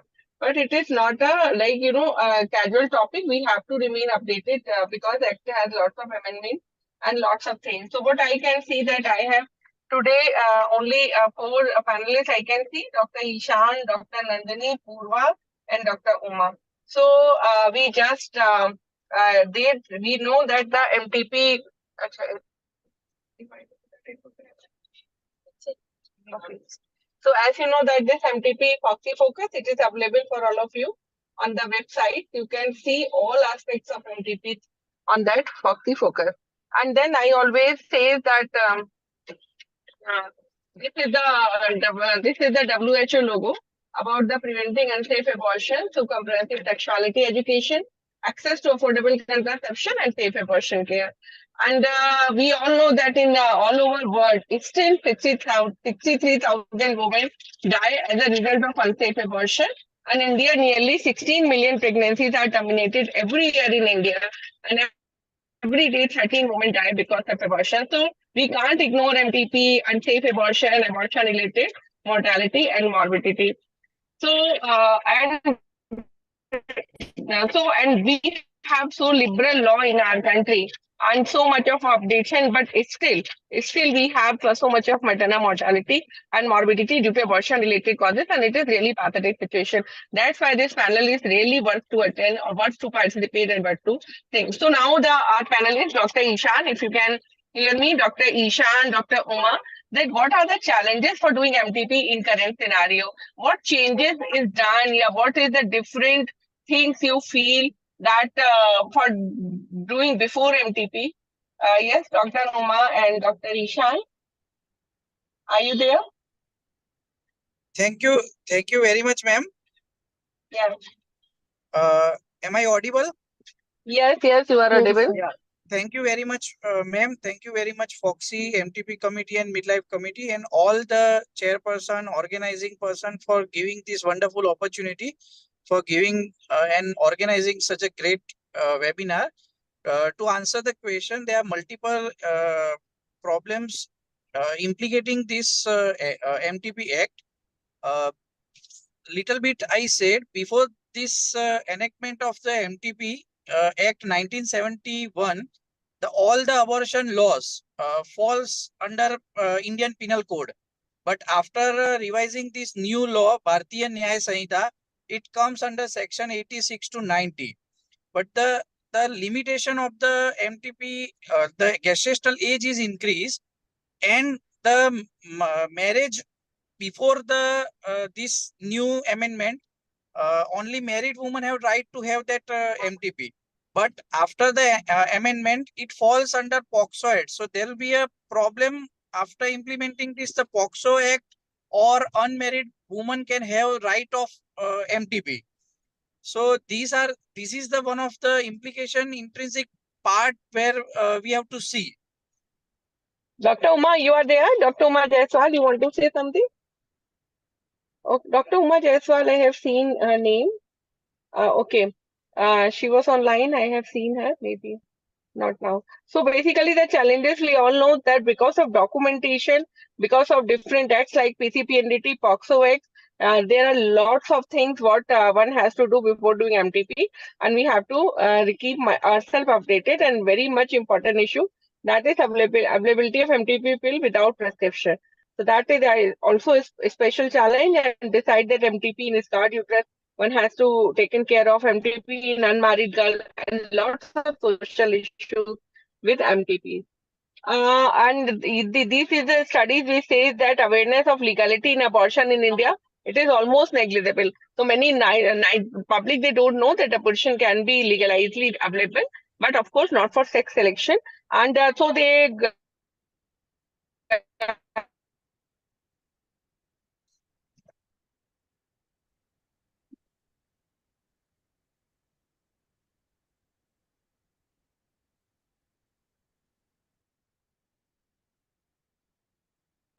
they hide the facts and questions without yes. So that you can see that is the comprehensive abortion care guideline. Comprehensive abortion care 2023 guideline is also available. And there is a one guideline every one of you should go through. That is available on the website. And that is by NHM, that is ensuring access to safe abortion and access and addressing the gender bias sex selection. So now what is the important issues related to MTP Act and one should implement in our clinical practice? Dr. Nandini, please take this question. As we are talking about the MTP Act 2021, so what are the important in clinical practice we have to adopt the things from MTP Act amendment? Basically the main important thing that has been changed at the period of gestation. The Bill 2020, you should know there are certain forms, there are ABCD various forms, the C form, the I form.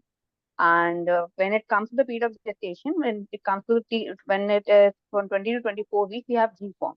And beyond that 24 weeks, we need a medical board for permission. And basically beyond 24 weeks, it goes for congenital anomalies. And beforehand, 1971, the period of gestation was for 12 weeks and 20 weeks. Now it has increased. The 12 week gestation has been increased to 20 weeks. That is, we require 2 opinions after 20 weeks. And indication can be used as contraceptive failure. Definitely, the confidentiality has to be maintained. The MTP files cannot reveal the name of the patient. They always have to be identified with UHID, that is a unique hospital ID number. That is very important. Yes. And so we should know that we all know that MTP Act amendment is done because of uh, extension of the gestation age, as well as we have to also taken care of like the at the approved gestation age, we have to do the MTP. This is the nowadays it is extended up to 20 to 24 weeks, and beside that 24 beyond 24 weeks also we can be done with the proper act. And beside that, you also should know that nowadays the extension of the RMP approval, that is till 24 weeks. It is till 24 weeks, and now it is done.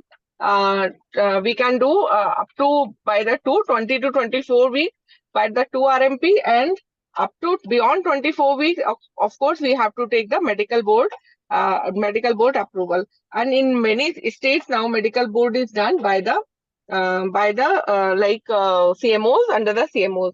Can you see my slides? Is it visible? No, ma'am. Slides are not. No, No, no, it no, is ma'am. disappeared. Abhi just I am giving it.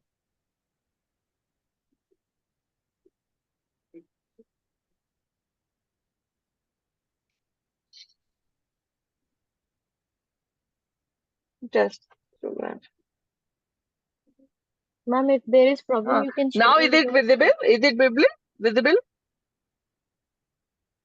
Is it slides is visible? No, ma'am. No slides No, are not madam. visible. No, yet. Is it visible? No, ma'am. Not yet. Okay. In my screen it is visible. That's why I'm trying to what happened.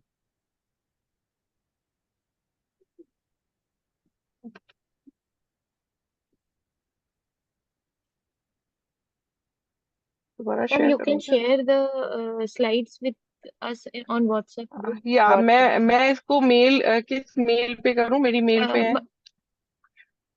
एक minute, मैंने ये panel Ma'am, you अभी can is it WhatsApp visible on now? the group. No? Yes, Yeah, ma'am. It is Yes, visible. ma'am. अभी visible है? Yes, Yes, ma'am. ma'am. हाँ जी ma'am. हाँ. Okay, okay.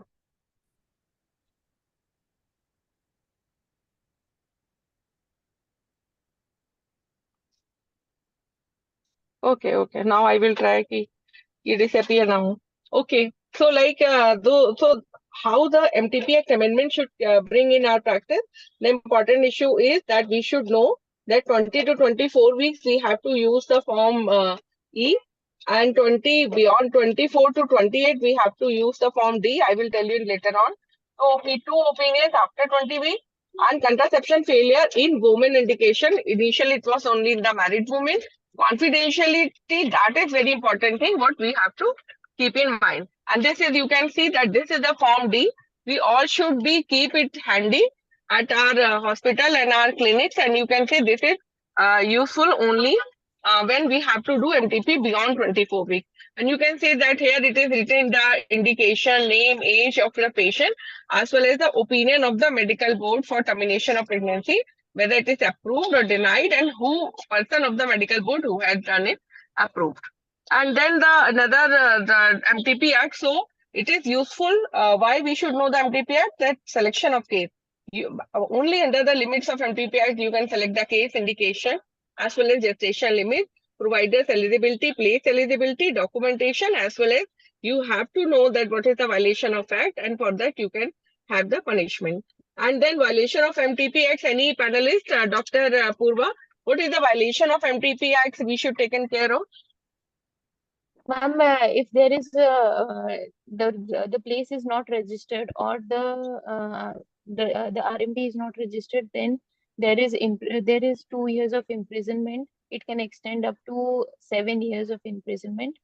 Definitely, And it is mandatory. Yes, it is mandatory. Yes. It is mandatory Documentation to is if take it's not consent. Yes, maintained. ma'am. It is consent is very important. And if one who is undergoing MTP is less than 18 years of age, then the local guardian should be giving the consent in that case. Yes. So next, so how the place get approved? Anyone can tell how the place is approved? Form A and Form B. Form A, this is the form on which the place has to be applied for the approval of place, and Form B, which is the form, and Form B, it is the form which has to display it when we approve the place. So now the next question is how you should approve for the case of MTP. How you should take care of the select the case of MTP. What approach you should be used? Next. Anyone? First, So of course, comprehensive abortion care. We all should yes, know the facts of this. That comprehensive abortion one has to take a proper informed consent as well as proper counseling, and then pain management, then evacuation, then management of the complications if there, documentation. proper follow-up and contraception counseling. Okay ये मुझे problem तो कर रहा है panel, मैं इसको कहाँ पे भेजूं? Ma'am, मेल you से can कहीं share in भेजा the गया group. इसको? हाँ Ma'am, I'm just WhatsApping you. You can. बेटा व्हाट्सएप मेल पे है, ये मेल से Ma'am, मैं इसको I'll फॉरवर्ड just कर देती हूँ। give you मेल को the मैं एक link. मिनट बस उसी मेल को फॉरवर्ड कर रही हूँ, आ जाएगा, पहुंच जाएगा पैनल।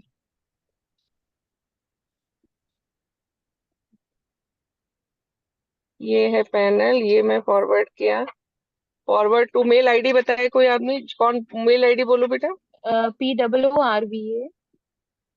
पूर्वा, PWRVA। हाँ एक minute, GMC@gmail.com. GMC, sorry GMC, GMC. हाँ, GMC. स्मॉल GMC हाँ, @gmail.com। जी। अगर तुम्हारी मेल सही होगी तभी जाएगा इस पे। पूर्वा GMC@gmail.com। ठीक है, मैंने बेटा इसे भेज दिया तुम्हें। यस। अब तुम इसको डाउनलोड कर लो तो चल जाएगा अच्छे से, जब तक मैं अपने वाले से चलाती हूँ। आए तो बताना कि तुम्हारे पास आ गया है। हाँ मैम।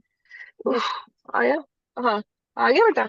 तुम Yeah, I'm अगर just तुम्हारे पास आए तो मैं इसको स्टॉप शेयर करूंगी, तुम ऑन कर लेना, डाउनलोड कर लो जब तक तुम।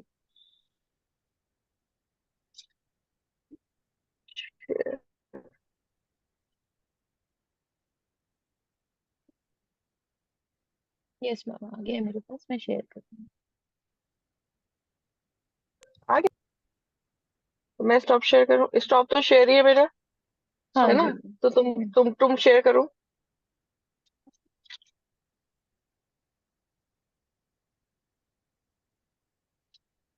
Ma'am, now it is visible. हाँ मुझे दिख रहा है, हाँ वेरी गुड। मैम। पूरी स्क्रीन कर लो।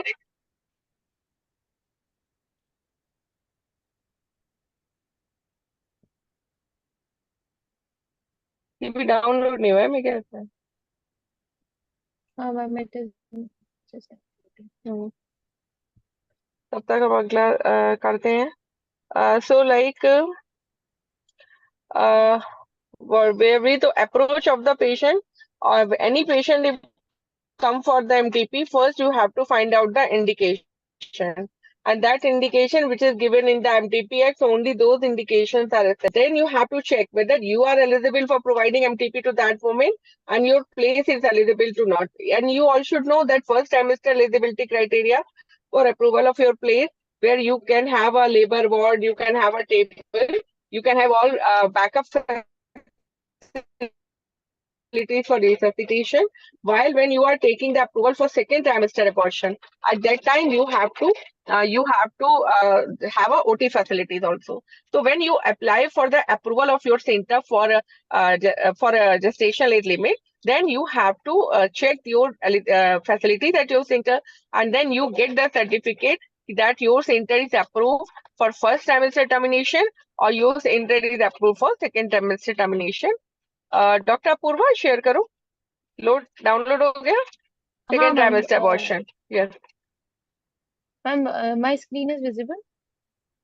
हाँ योर स्क्रीन इज विजिबल, लेकिन तुम्हारा दूसरा फेस दिख रहा है, या अभी yes you have to share screen. अभी नहीं विजिबल है कुछ नाउ भी। It is visible ma'am. Yes, हाँ। yes. Yes, it's visible. Visible, ma'am. Now it is going to start it. Yeah. Yes, it is. It is just getting. So this is the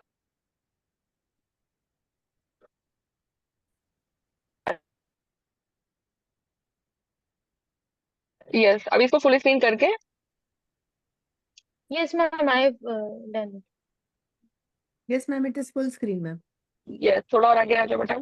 हाँ, for MTP selection of method. Yes, yes. आगे बढ़ाते जाना next.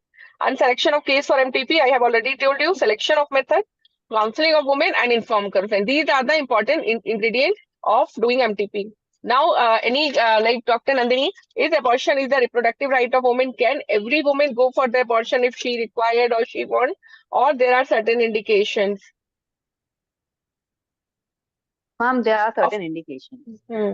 So we all Which know, can I be think we all know, yeah, these indications. So we should always Yes, ma'am. check whether women come under these indications, only then abortion should be done. Then she And can. there is certain things like if there is the one indication that is mental injury. If a woman can any continuation of pregnancy can cause grave injury to her physical or mental health.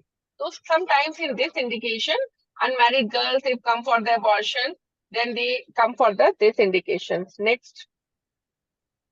हालांकि nowadays the married and married term is deleted for the contraception failure.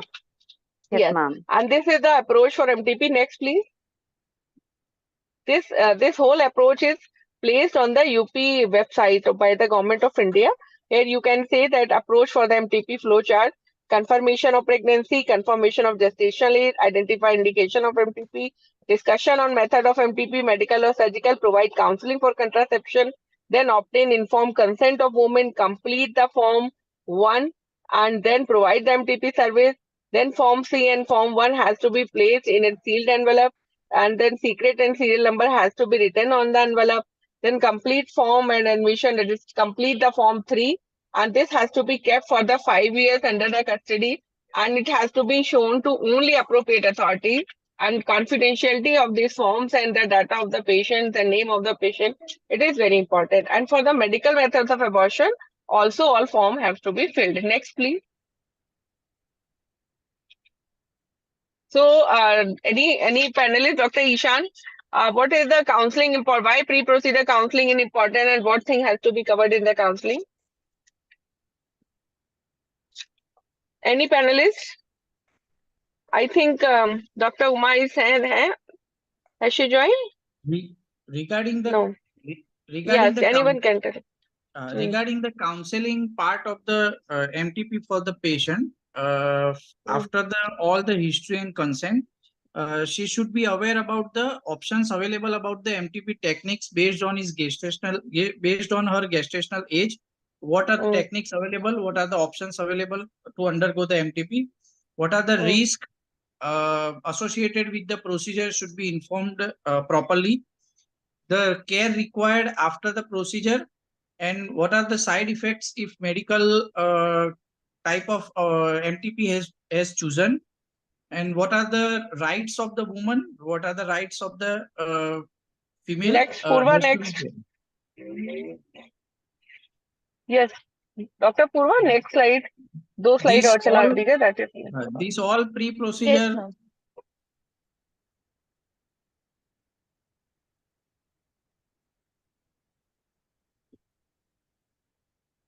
So basically counseling that and one next please. Consent various contraceptive methods, and one this is very important thing, that do not refuse MTP if woman is even not accepting the contraceptive method. This is a very important message from Government of India, and you continue the counsel her again and again for the contraception till she adopt, and record every procedures, every conversation, refusals for accept contraception, etc. everything in the documents. Next please. So clinical assessment, we all know that it is very important for doing MTP.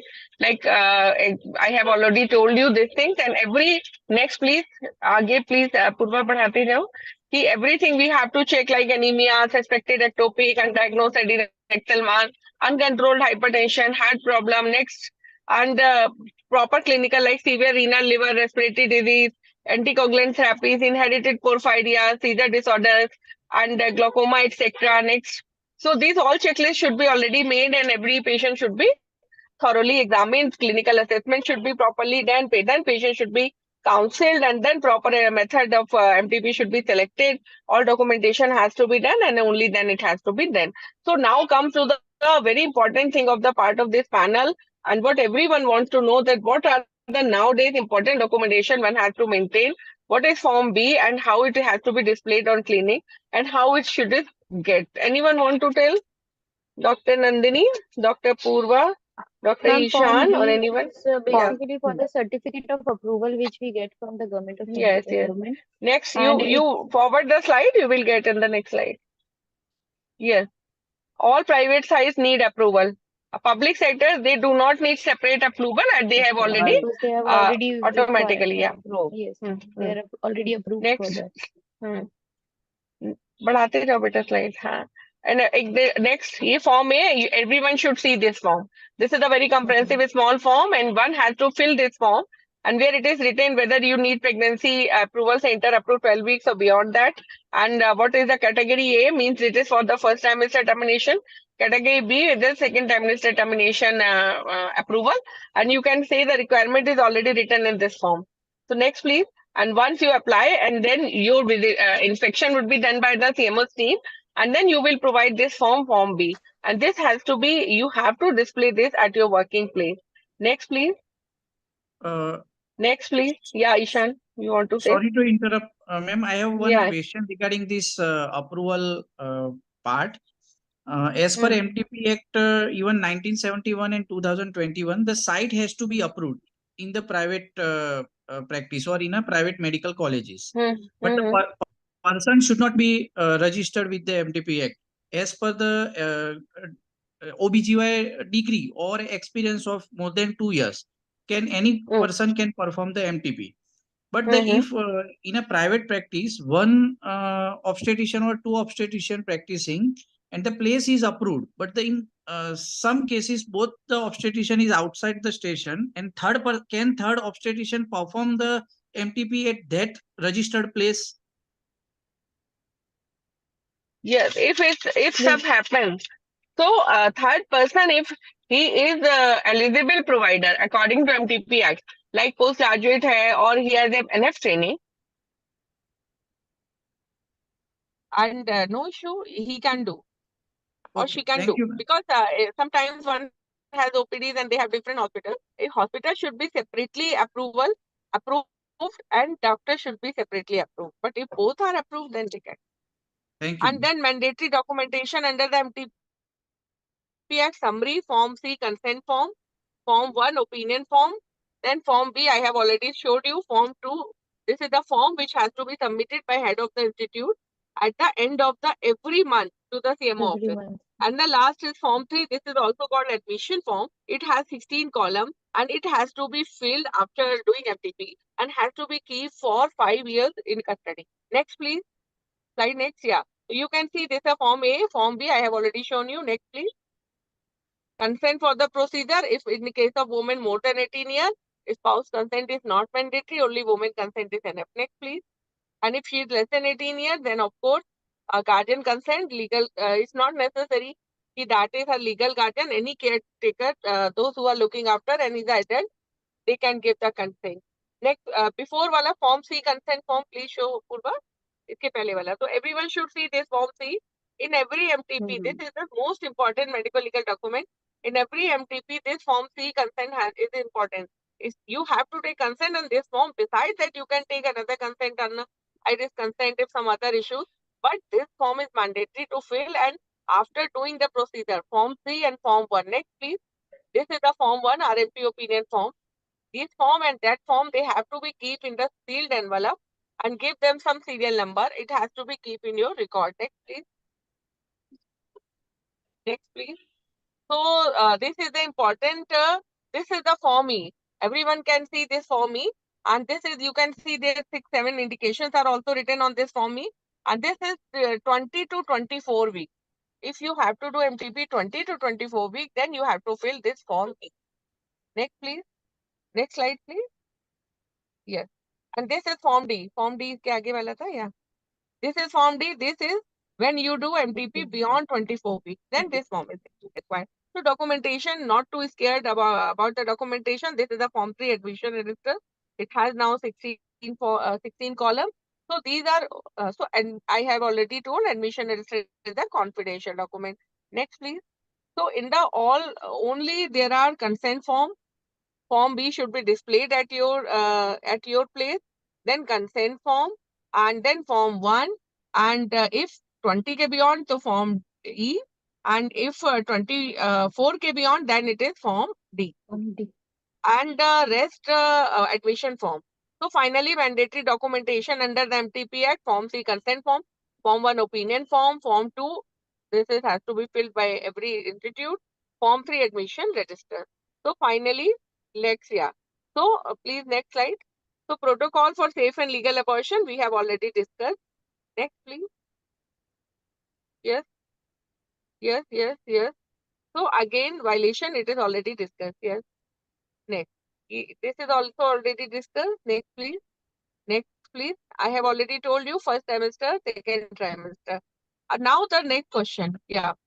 Whether anyone can take it, whether MTP, where you are doing medical method, and if you don't have hospital that is registered for MTP, you don't have Form B, you don't have a approved place, then can you write down the medical method from your OPD? Anyone want to tell? Dr. Purva? Yes, ma'am. Yes, Can you ma'am. We provide the can medical write. method from your OPD? And if yes, then Yes, ma'am. how? इसका please backward slide, इसका पहले वाला slide खोलो. Yes, Yes. OPD, the place So, should be yeah, registered, you ma'am. want to tell And provider eligibility for medical method? Ji, ma'am. Any panelists? Yes, ma'am. Only in the registered medical practitioner who is under the Act Am of I MTP audible? can prescribe. Yes, ma'am. You are Monica, am audible. I audible? Yes, ma'am. You are audible, ma'am. Hello. Hello. Hello. Ma'am, you are audible, ma'am. Shall I continue, ma'am? Yeah. So the Purva, provider you are not very good audible. Hello, Okay. ma'am. Am Hello. I audible? Anyone Ma'am, else want to take? Dr. Ishan? Yes, ma'am. According to guideline, any RMP can prescribe the MTP pills, medical method of abortion, but the site approval is needed. But if you are running a simple OPD consultation room without any surgical instrument, the site would not be approved by the CDMO or CDHO. So technically, theoretically, it can be prescribed by the only OPD or only consultation room, but the place would not be approved by the district appropriate authority. So technically, Yeah. we can't. But ma'am, I would like to add on this. In the new guideline, it has been documented that if the hospital is registered or maintained by the government, then we can prescribe the registered medical practitioner can prescribe the medical kit, MTP kit. So, I just want to share that those even you are not having the hospital which is approved for the MTP, you can provide the medical method from your OPD clinic if you are registered provider. Means you are Yes, ma'am. MBBS. You have all, as you have other abortion facility eligibility, provider eligibility same, but you can have a certificate of linkage of your OPD with OPD some with the approved hospital center. registered Yeah, center. approved Yes, ma'am. center. Yeah, approved hospital, approved center. You have to display it at your OPD. Next, please, beta. Document. Yeah. So all documentation are same and for the medical method of abortion as we know for the surgical methods. Next. Now the question is, does missed abortion, incomplete abortion, like some woman has taken MTP pills by without any consultation or by own, and she comes to you with excessive bleeding, does it come under the MTP Act protocol? Next, please No, slide. ma'am, it doesn't come. No, it It does does not not Because come. they come. So are please take it. complication of So pregnancy. they doesn't come, so you are not required to fill all forms and you are not required to maintain confidentiality. You have to do the procedure as you do in the your OT procedures and other clinical. Next, please. So now the anyone Ishan patient already taken MTP pill and come to you with excessive bleeding. How you will manage? She has taken around 4 days now. After back she come with the excessive bleeding. So what you will do? After taking the proper history and the physical examination, we have to check for the product of conception by bimanual examination, per vaginal examination, and also by the USC. If there will be a product of conception left, then emergency dilatation, suction evacuation or dilatation and evacuation should be performed after all the investigation to be done. If the hemoglobin is less than to the certain limit, then blood product should be also made available, and all antibiotics, oxytocin, oxygen, all the routine protocols of the emergency procedure has to be followed.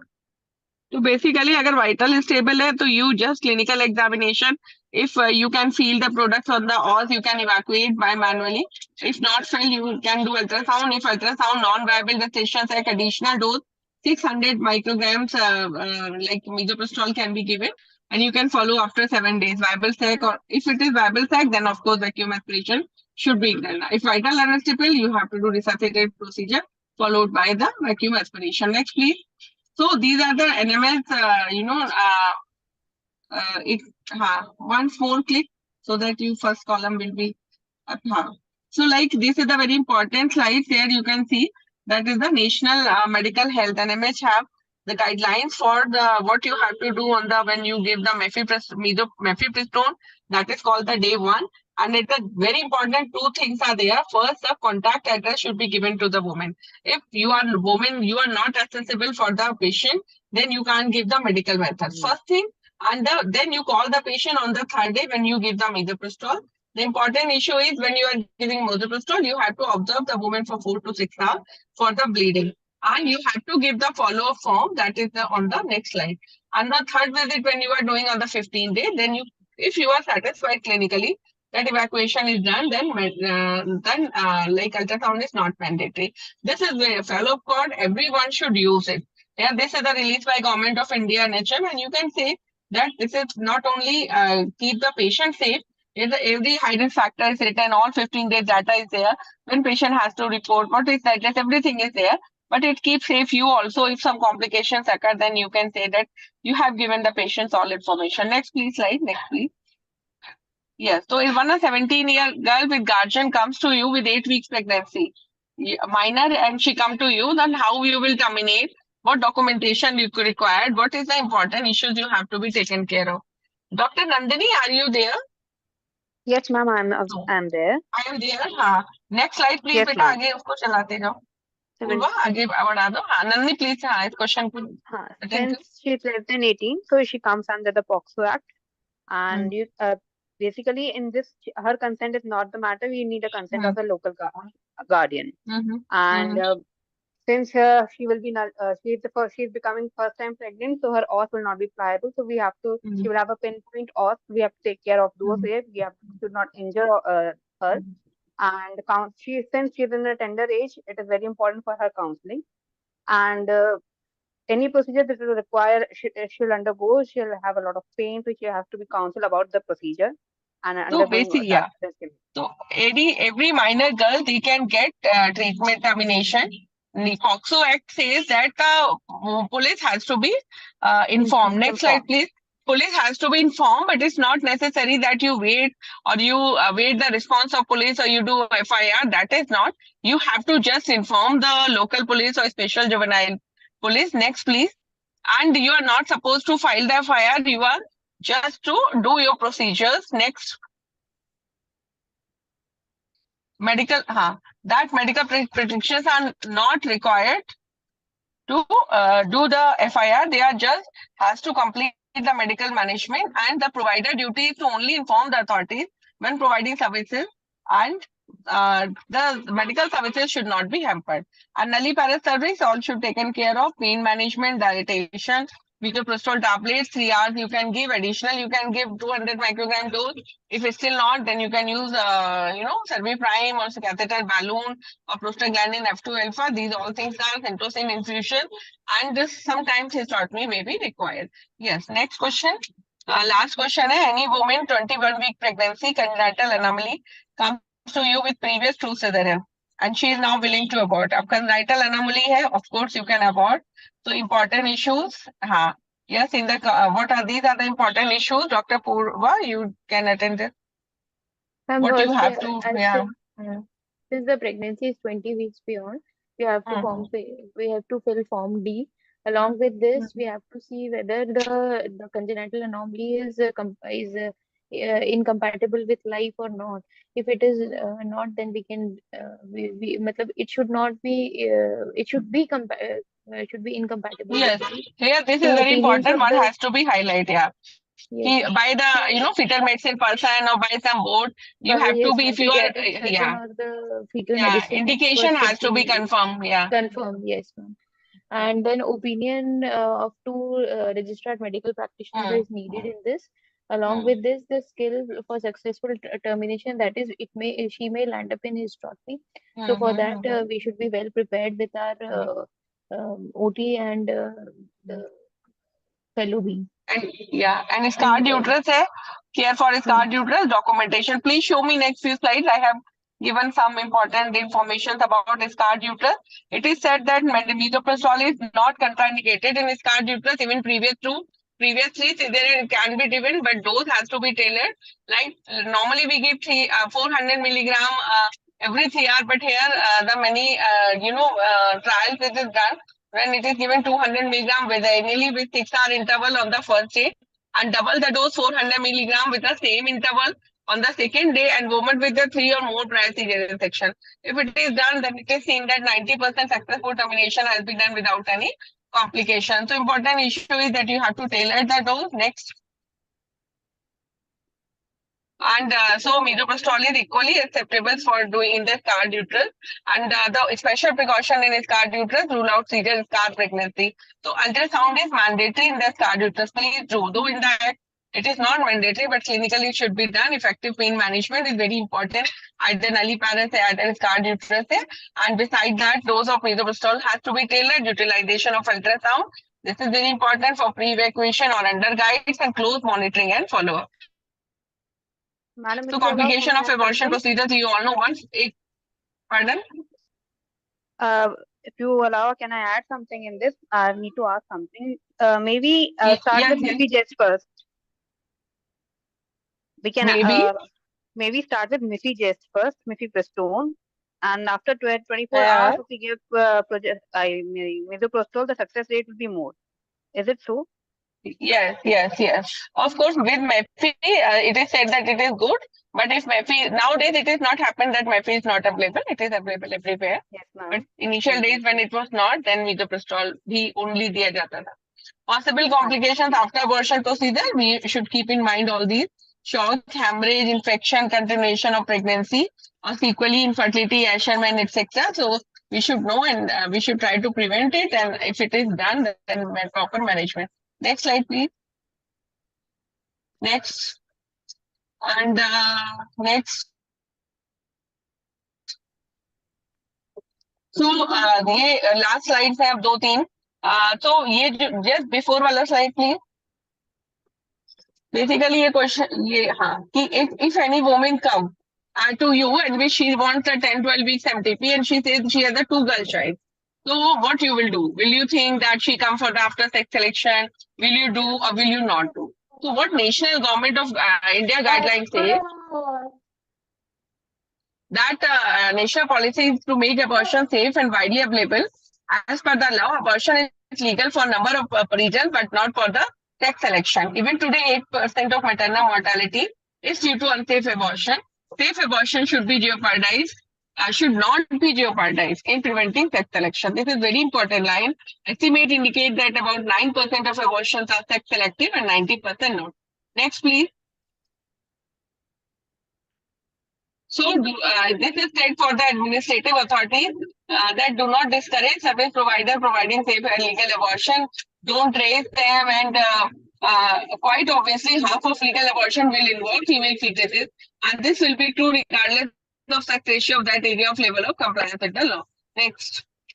So, we have done this. We all should know about the MVA, the manual method of vacuum aspiration. Next. So, next. So we have already covered these. Next, ultrasound is, of course, whenever it is required, it should be definitely used. Next, documentation we already covered. Next. So finally, in the last, we can say that awareness has to be in place about the legality of abortion. And this is the Surakshit of Garbhopat Beti Bachao ke baad means safe abortion services should not be jeopardized in sex selection. For last 5-6 years, we have done lots of work all over the country in all societies. And this is the last Geneva statement. This we all should taken care of that regarding safe abortion, respect for women's informed and voluntary decision making, autonomy, confidentiality, and privacy with attention to adolescents and women with special needs. Next. इसके पहले वाला हाँ so this is the woman centered standard for इसके पहले वाला बेटा actually this is the what is the take home message that access to safe abortion depends not only on availability of services. Like it is said that in the government services and the legal provider, the patients are not coming for taking the abortion services. Kyun? Because it depends not only on the availability of services, but also on the manner in which they are delivered and the treatment of women with the clinical consent.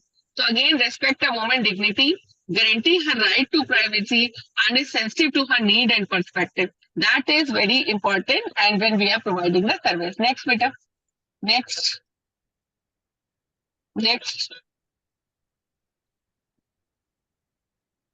This is our Government of India guidelines. We have to devote adequate time for the counseling, as well as we have to take care of the, according to patient requirements, we have to provide the services.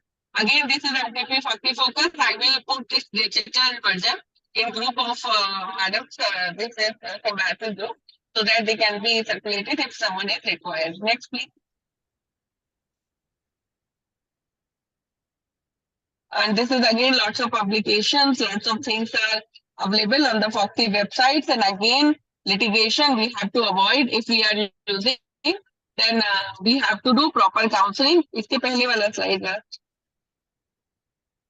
Counseling, documentation, improving skill, and know about that. Without that, you can't do safe abortion. And of course, we have to learn about that. The counseling, documentation, improving skills, and know about that. Next, button.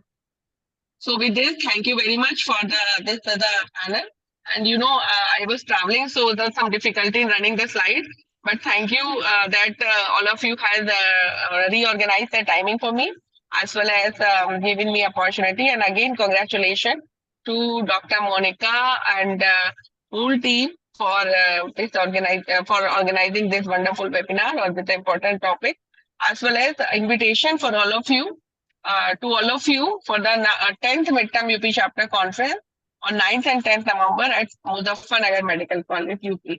So all of you, please come, and we are eager to welcome you all.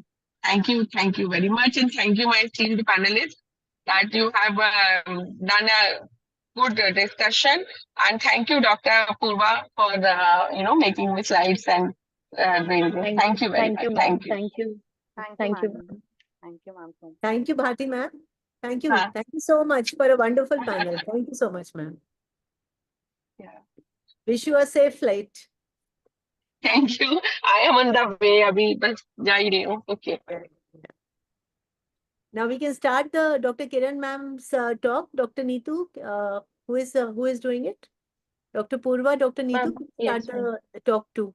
Yes. so now moving forward, now I request Chairperson Dr. Shubha Pandey Madam and Dr. Kalpana Chaudhary Madam. Dr. Shubha Pandey Madam is presently Prayagraj OBGY Society, President Prayagraj OBGY Society, and Dr. Kalpana Chaudhary Madam is President Guwahati OBGY Society.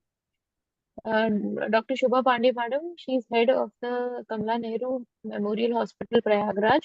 She is renowned. She's renowned practitioner of OBGYN since 40 years. She has special Dear, contribution that's in enough, the I field. think. It's enough, enough. Thank you.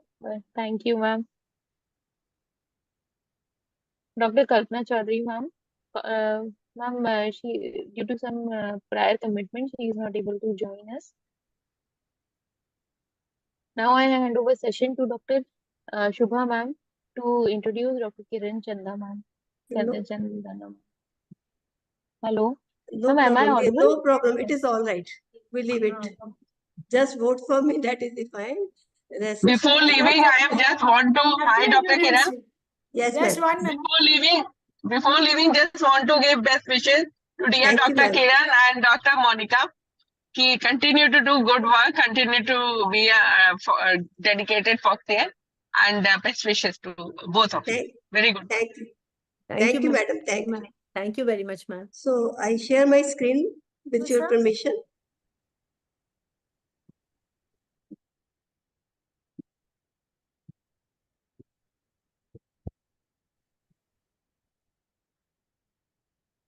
Good evening, everyone, and my regards to respected chairperson and the audience also. My thanks to Dr. Monica and team for giving me this opportunity.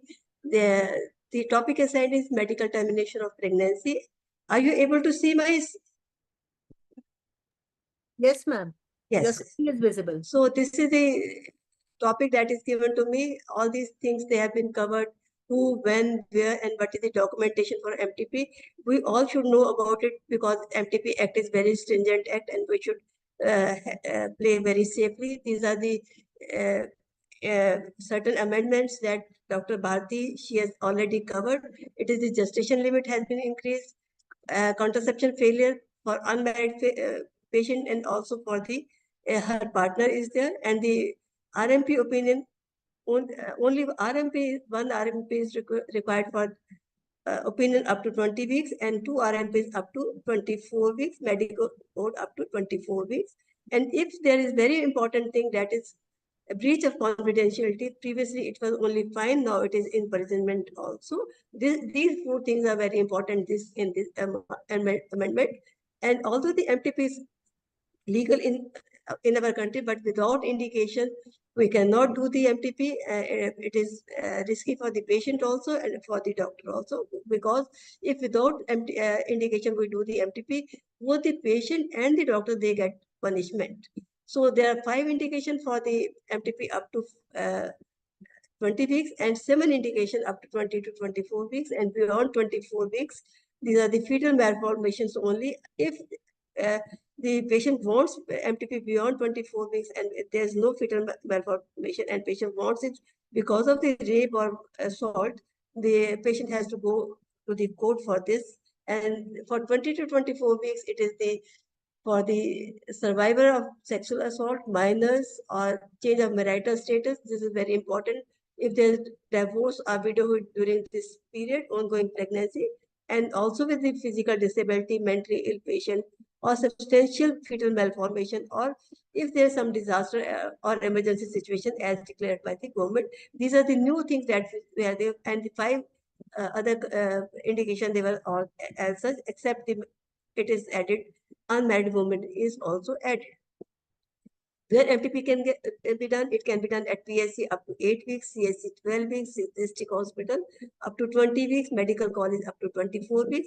And all the governments, they do not need to give these a certificate of approval from the government, and but the private hospital, the place should be approved by the district level committee, and the certificate should be placed in the OPD of the place. And who can do the MTP is by the registered medical practitioner, and the name should be registered in the state medical register. They should have the medical qualification as recognized by the Indian Medical Council, and the MTP can be provided by MTP. It can be done by medical method or surgical method. The minimum qualification for MTP by MMA is 3 months experience in OBGYN department, or they should have done 10 MMA cases independently in government hospital or training center. While for the surgical abortion up to 12 weeks, it is the 25 cases of MTP, 5 done independently in the hospital and in the training center. And for MTP beyond 12 weeks, they should have either 1 year experience, 6 months house job, or PG should be in Department of Gynae Ops should be there. This is what I have already told. And medical board is beyond 24 weeks of pregnancy. They can deny or they can give the opinion in favor of the MTP. Beyond 24 weeks, there should be 2 RMPs that should be performing the MTP after the medical board approval.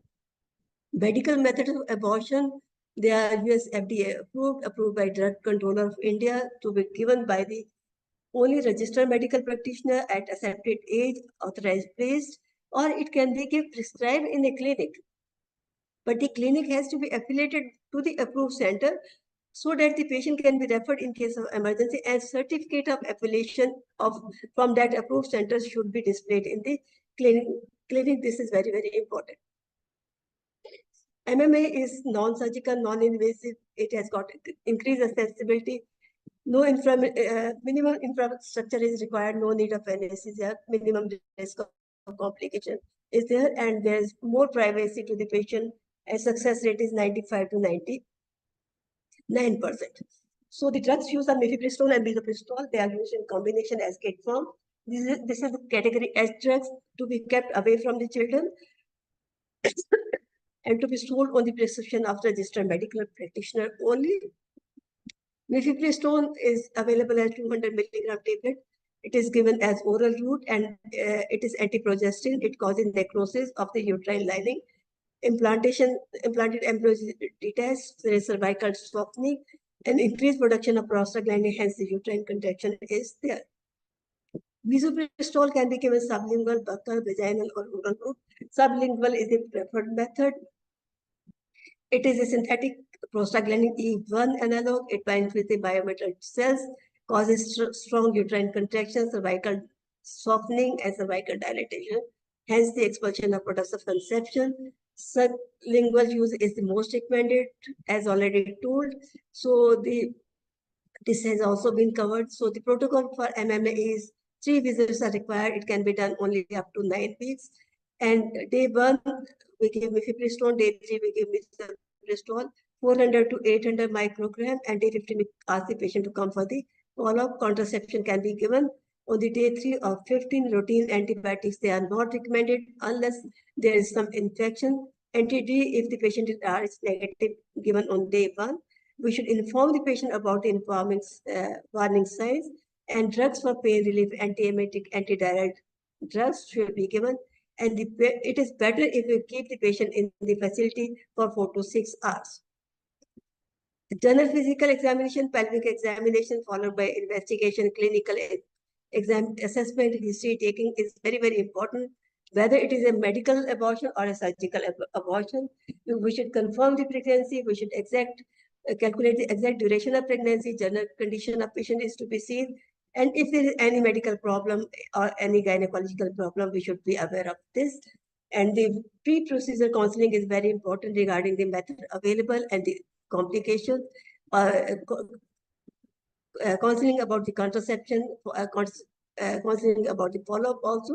If the patient does not opt for the contraception, we just cannot refuse the abortion services to that patient. Previously, we used to do that, but now it is not allowed. So MMA specific guidelines are that patient is asked to give 2 or 3 visits, and bleeding usually occur within the 24 hours after the misoprostol, but the bleeding may continue up to 1 to 2 weeks, and patient has to come for follow-up after 15 days.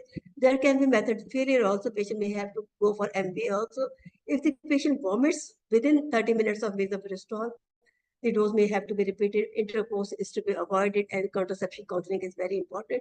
Danger sign, that the warning sign should be explained, and the patient should remain in the close proximity within 1 or 2 kilometers of the facility, so that in case of emergency, they can come to the hospital, and phone number of the doctor should be given to them, so that whenever they reach, the doctor should be available.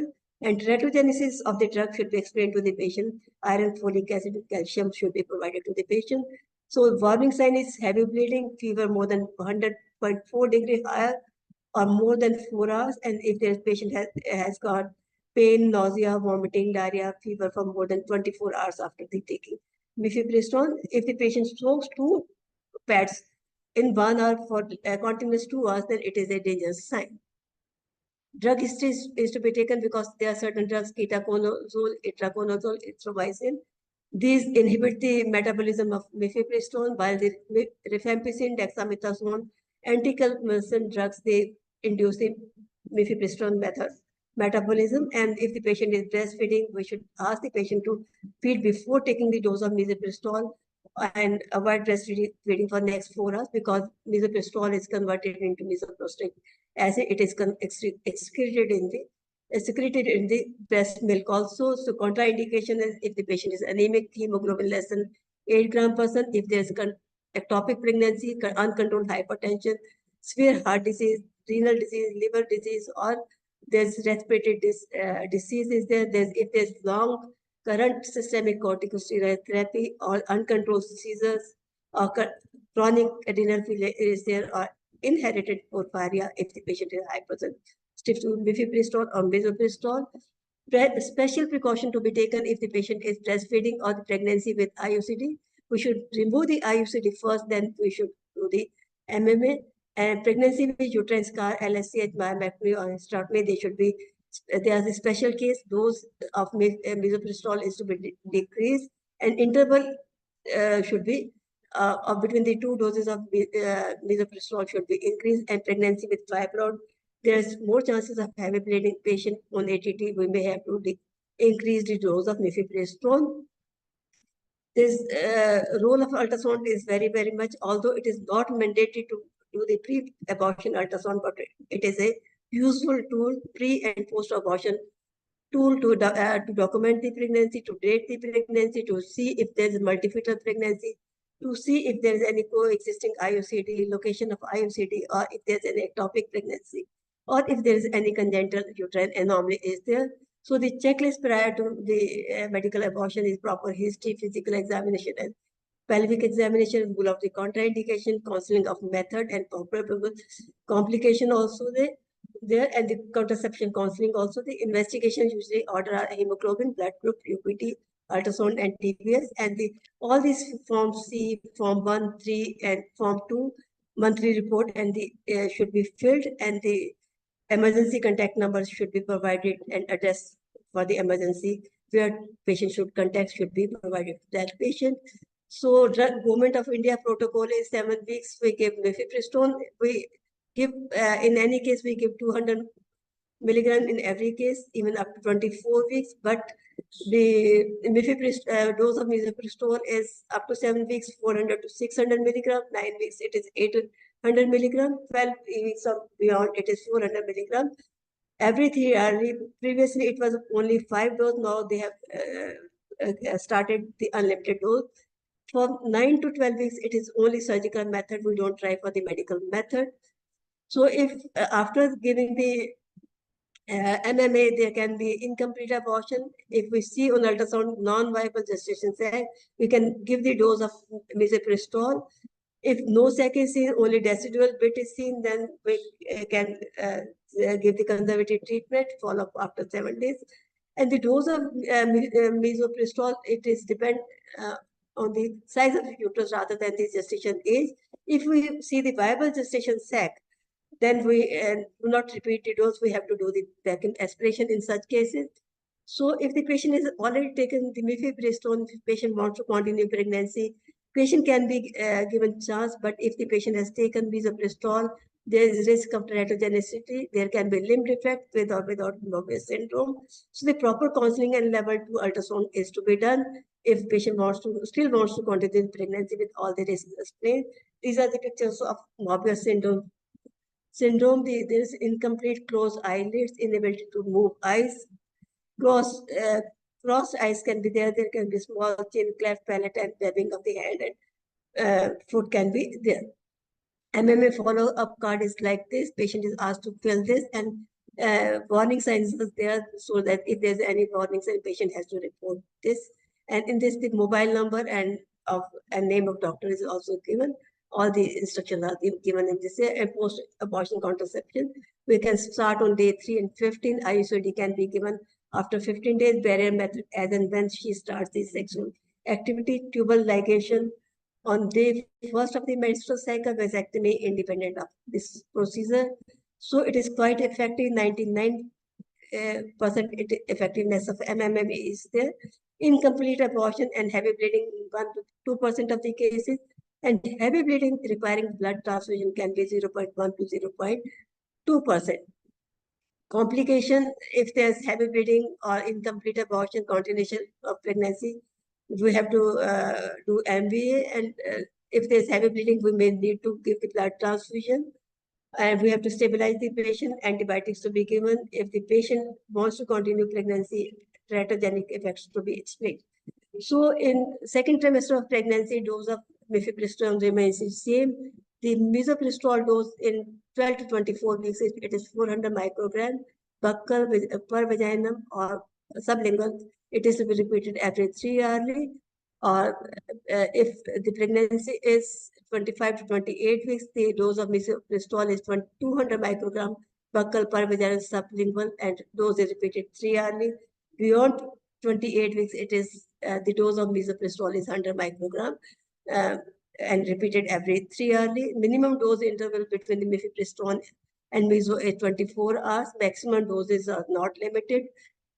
Of misoprostol not limited, but if the patient is a cesarean sec, we can give another up to 14 weeks. We can use the letrozole in the dose of 10 milligram per oral up to 3 days. On the 4th day, we give 800 microgram of this misoprostol can also be given. In the 12 to, this has already been covered, and if the patient is previous scarred uterus, then we have to decrease the dose of misoprostol, and the interval has to be increased, and for it has to be, the dose of misoprostol has to be given 6 hourly, and the misoprostol is not given beyond the age of 28 weeks in cases of the previous cesarean section, and we have to be very cautious. Life-threatening complication can be there in the previous scar, like hemorrhage, scar dehiscence, and rupture of uterus can be there. And the factors that affect the increased risk is multiple incision, second trimester abortion, uterine congenital anomalies, upper uterine segment incision is there, then there is more infection, though more chances of scar dehiscence, history of infection after uterine surgery, or if the last childbirth is less than 1 year. So this is most important, and MVA or electrical vacuum aspiration can be done. MVA can be done at the PSC also, where the facilities for electricity are not available, but these days PSC are well equipped. And MVA can be given in patient if the patient is afraid of noise, and it is cost effective also. And the electrical, these are the cannulas we see, for different colors of cannulas to according to the size of the cannulas there are there, and so EVA is useful for the higher gestation age or in the molar pregnancy, because we don't have to use the empty the handheld syringe frequently, so it is easy for higher gestation age.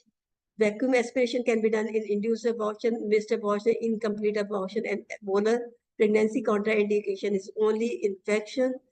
So when the cervical priming below the age of 12 weeks gestation can be done with misoprostol or mifepristone combination.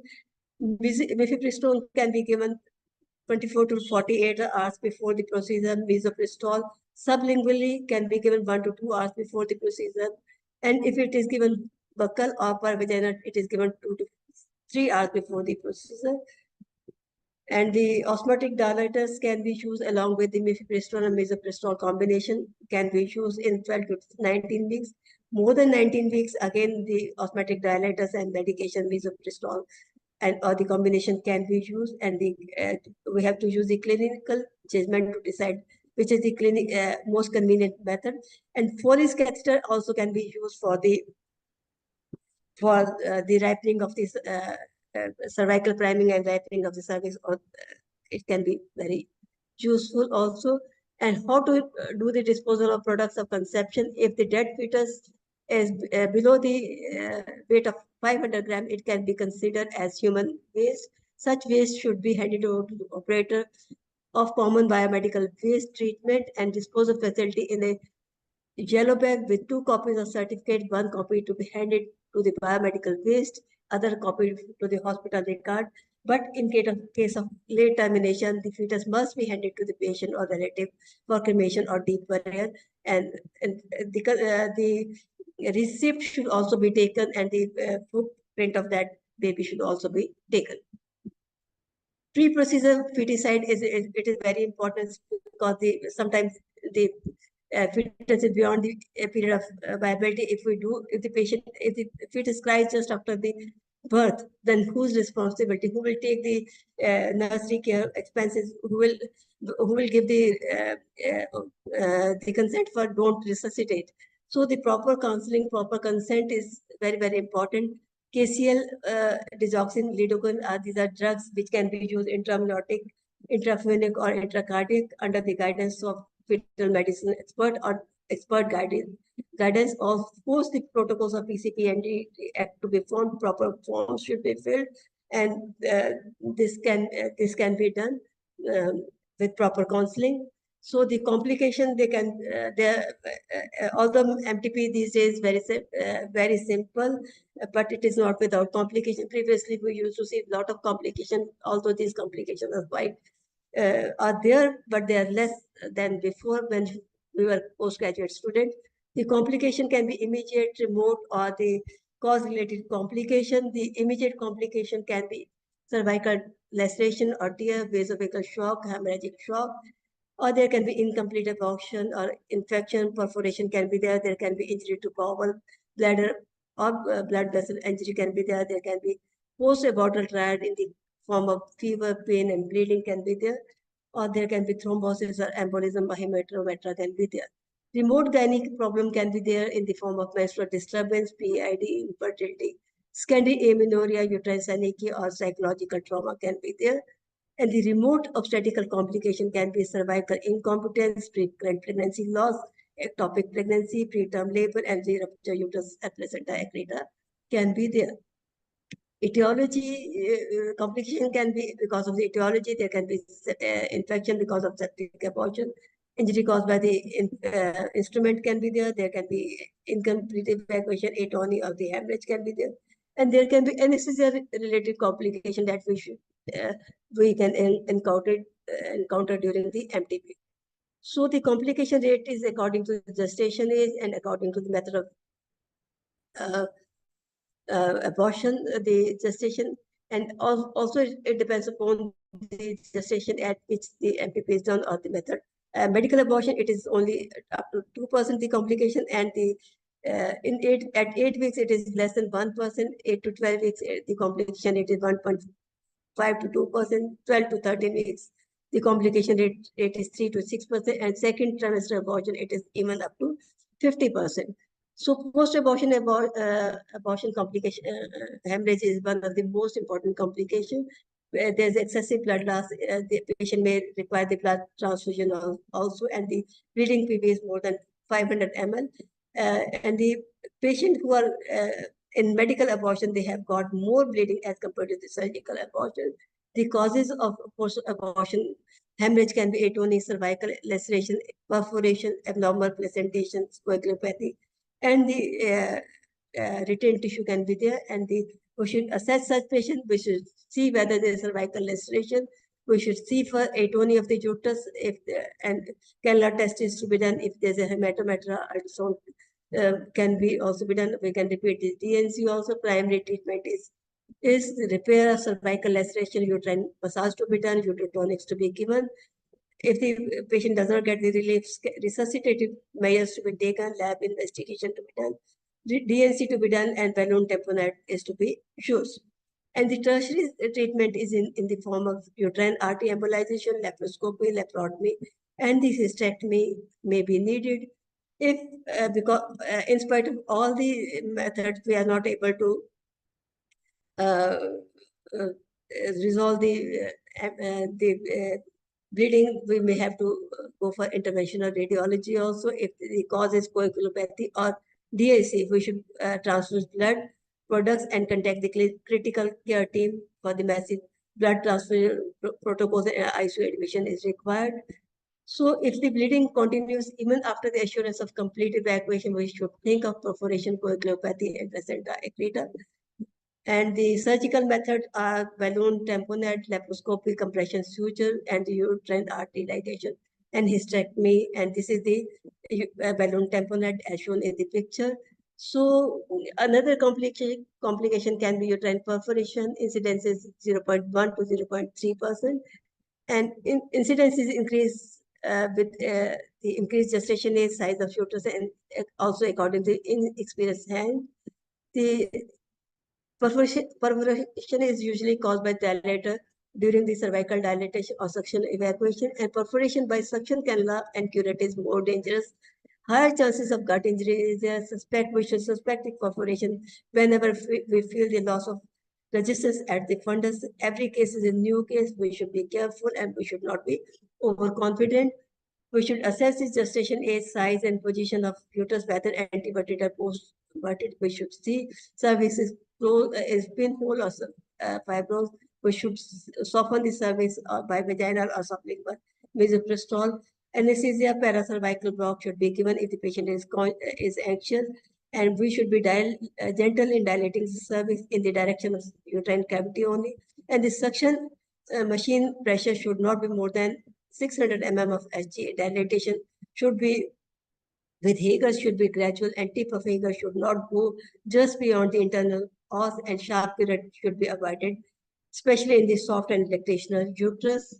And risk factors are the surgical inexperience, sometimes overconfidence, inadequate cervical dilatation, pinhole cervix, or stenosis cervix, and advanced gestational age, or the when we do not use the intraoperative ultrasonic guidance. And the management depends upon the size, site of perforation. We should start the IV line preferably while doing MTP. And if there is small perforation with a small Hager or dilator, we can keep the patient for observation and look for the sign of deterioration. If it is a larger perforation, we should go for the diagnostic laparoscopy, localize, assess for the bleeding also. But if there is injury to the bladder, bowel, blood vessel injury, we should go for the laparotomy, and sometimes hysterectomy may also be needed.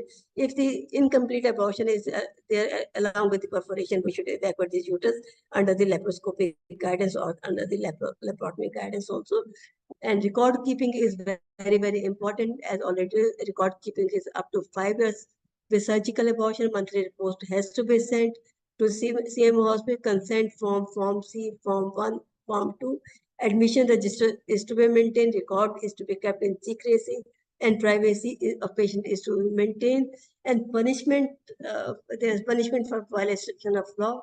MTP without consent is punishment up to 10 years.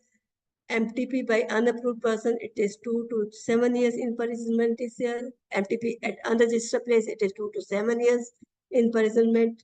Poor documentation, fine plus 1 year imprisonment is there, and death of patient during MTP, 10-year imprisonment is there.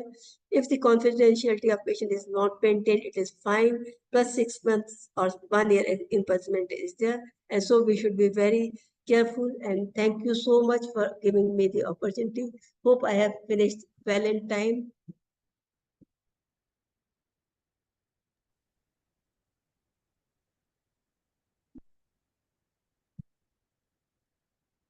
Very nice talk, Kiran ma'am. Thank you very much. You gave a very, very comprehensive overview, ma'am. And Shubha ma'am, you would like to comment?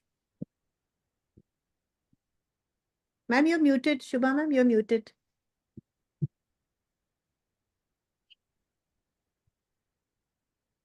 It was such an illuminating lecture and so well spoken. Thank you. I think you made everything very clear. Nothing to add.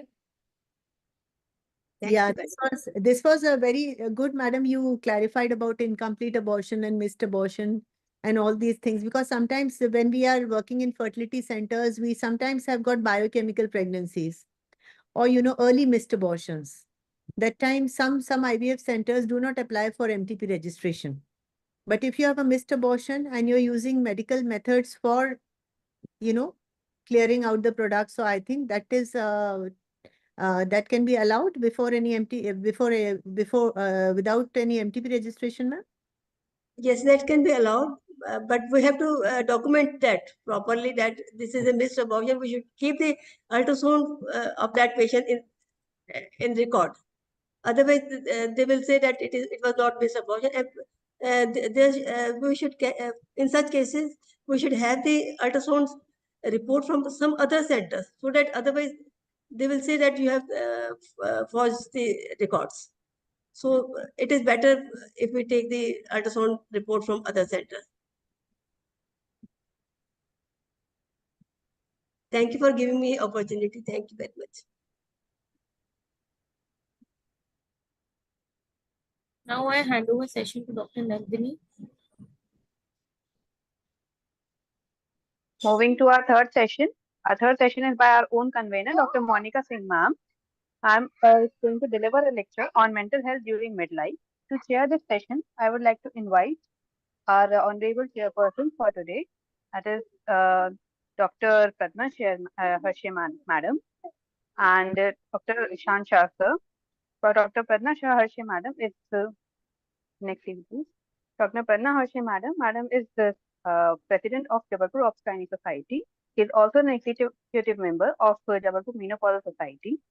Madam is the consultant and director at the Harshna Hospital, Jabalpur. She's also consultant at the Sutika Gra, and she has held various executive posts.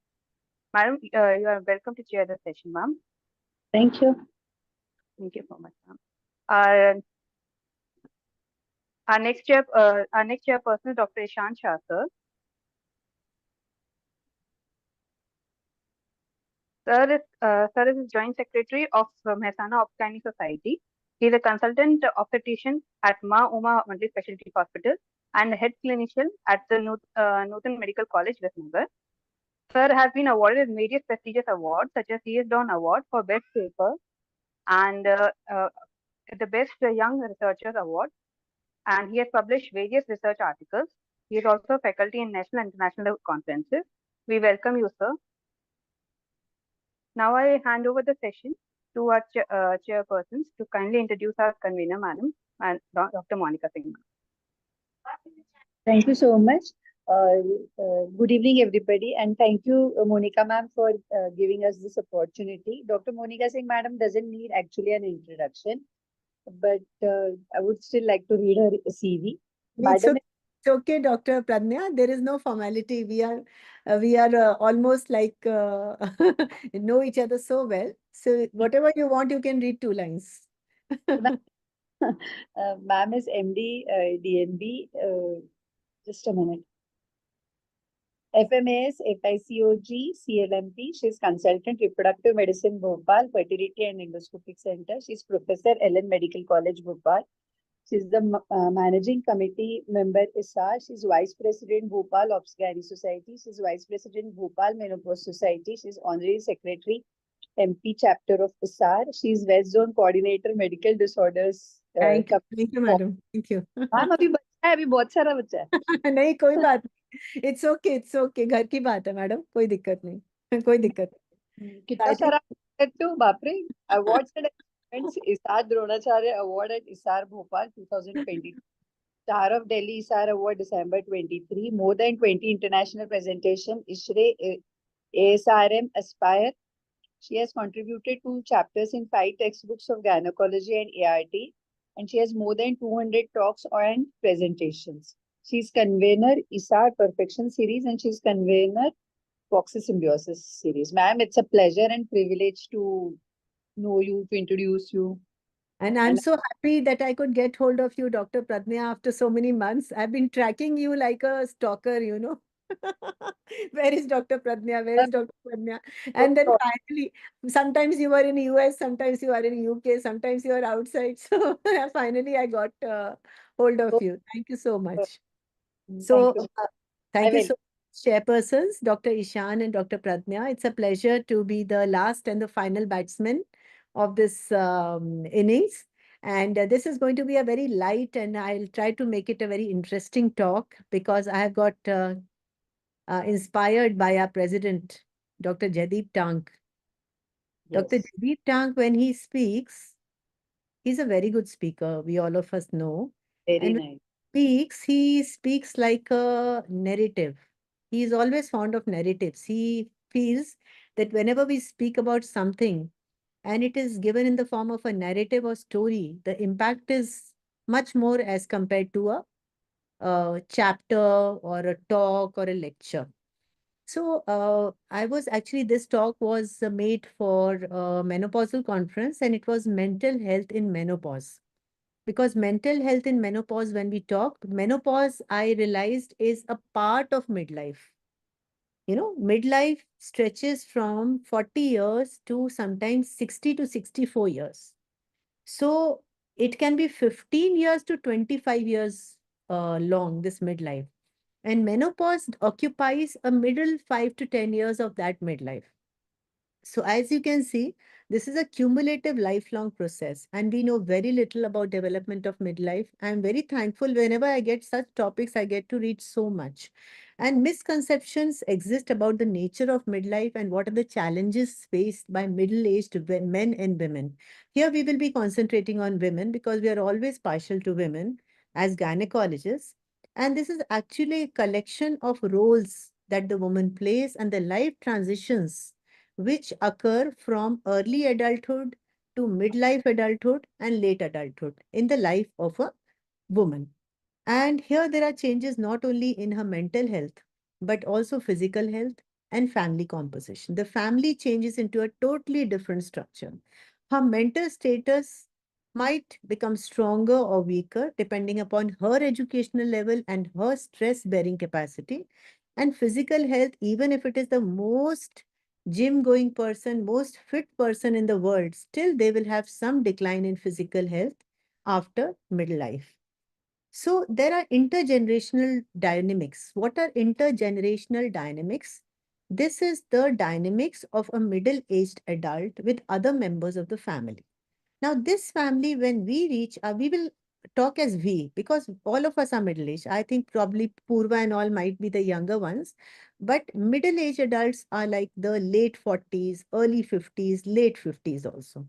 So we are living with aging parents, we are living with aging in-laws, we are living with adult children, and a few of our batchmates who did not become doctors and who got married in early 20s may be now, themselves, they might be having married children and sometimes a grandchild. So sometimes at this stage of life, maybe for not all of us, but some women have got economic difficulties. And of course, the problem in developing countries, the developed countries is even more because there the social and healthcare safety network and insurance goes down as you become older. And there is also a difference in the midlife experiences of the elite class, the middle class, and the lower class. In the US, this is a paper from the US, so it will compare the blacks and the whites. So this is a pivotal point, the midlife, that focuses on the balance between the gains and the losses of the early life and the later life periods, and how does the middle life person bridge generations. Now, there is also a difference, like I was talking about blacks and whites and ethnicity, that the middle life problems of the black race in US is more aggravated as compared to the middle age problems of the whites. This is because of the difference in the socioeconomic status, difference in the type of work they do, and the difference in the educational status. Everything has got on the bearing on what your midlife is going to be. So there is definitely a area where you can reverse these changes, use some interventions and policies so that you can frame your midlife as a key period of life and you can meet with the challenges and grab the opportunities. Now, what I'm saying is that we all are very intelligent. And we know that we will spend 30 to 40% of our lives in midlife and postmenopausal age group. And I will not talk here about depression that much, but many of you must be having daughters or even sons, and you know that these children will become middle aged after 20 years. Most of our children are around the age of 15 to 25. So these children will become 20, after 20 years, they will become middle-aged men and women. They will start facing the same problems as we do, and probably more problems, because most of these younger generations nowadays are, busy with their laptops and mobiles. So probably they will have less of physical fitness as compared to us. And we always think our parents were fitter than we were because they did a lot of housework and everything. There were no remotes, there were not 4 or 5 cars in each house and everything. So what we can do is, in our children, we can inculcate some sort of family values and lifestyles and education and knowledge, so that their midlife does not have those many problems which are anticipated because of our knowledge of this. So, what is depression in midlife? Depression usually happens in those individuals who have got a previous history of a depressive disorder. And sometimes I've seen depression runs in families. I've, seen my mother's friends who were always without a smile, who was always depressed. And I've seen their daughters also growing into depressed individuals. So that is how the family has an influence on how your nature and your outlook towards life is. So this was very interesting. And it was Carl Jung who called midlife as the afternoon of life. Youth and childhood is the morning of life. Okay. Then mid-morning, the noon of life is the time, like the 20s, the late 20s and the early 30s is the noon of life. And afternoon of life is basically like you've had lunch. There is a period of you feel sleepy, you feel lazy, and your faculties, they reduce, your attentiveness, it reduces. So this afternoon of life is your midlife. And after that comes the evening of life. Evening of life is after the age of 60, 65, when you suddenly realize that nothing is of use. Just slow down. Just enjoy the last 20 or 15 years of your life. Let the evening go. And then gradually there is night. So what happens is that there are two types of people who enter midlife. One is the individual with generativity. And the second is the individual with stagnation and self-absorption. Now, what is the meaning of these two? Middle-aged individuals like us, we devote a lot of time and effort and money into nurturing and bringing up and promoting younger generations and creating goods that will last past their lifetime. This is called being generative. This can be with your children, this can be with your nephews, nieces, even your domestic help, with your colleagues, peers, with the younger doctors. So this can occur in a wide range of pursuits. Parent can be generative, grandparent can be generative, work and professional activities, volunteering to do some work, being the leader of a religious organization, building a temple, getting together a political organization, participating in something. So this is all generative activities. So when these activities are there, they make for a fruitful midlife. And the midlife, as I told you, can be 40 to 60 years plus or minus 10 years. And when you start asking people on the street, suppose you're walking on a street in Bhopal or Mumbai or Delhi, you ask, when do you think आपको midlife कब start होगा? So most of them will say around 45, 40, because nowadays 40 years old, they think they are very young. And when will this midlife end? They will say around 60. And after 60, though they are sure that you are a old person, Buddha. They'll be polite, they'll call you old, but what they mean is Buddha. So after 59, 60, you are old. So what is more important for defining midlife is not the chronological age. It is what is the unique role you play in the family or society, depending upon your life events and experiences. So this is how the family can build up a future where the adult or adolescent of today can be a happy midlife person. So these are there is something called a midlife crisis. A lot of joke is made around midlife crisis. In midlife crisis, the woman will start running marathons. The the man will start buying expensive cars, or the woman will suddenly, bleach her hair, or she'll start wearing short dresses. So this was all, called midlife crisis. This term was coined by Elliot Jacques in 1965 because he found that in his client there were abrupt changes in a lifestyle and productivity uh, at the time when they realized there was limitation in the body functions. Still, they went for flashy activities, buying a red sports car, marrying somebody who was 20 years younger than them, putting Botox in the whole face, elective surgery to look younger. But actually, this midlife crisis only happens in 10 to 20% of the actual midlife people. It is made a joke. People joke about it in movies, in parties, in TV show. So they start promoting the crisis so much that the person in midlife who's actually undergoing mental or physical health problems sometimes is ignored. So you miss the point. Now, another thing which coincides with the midlife is not only menopause, but the empty nest syndrome.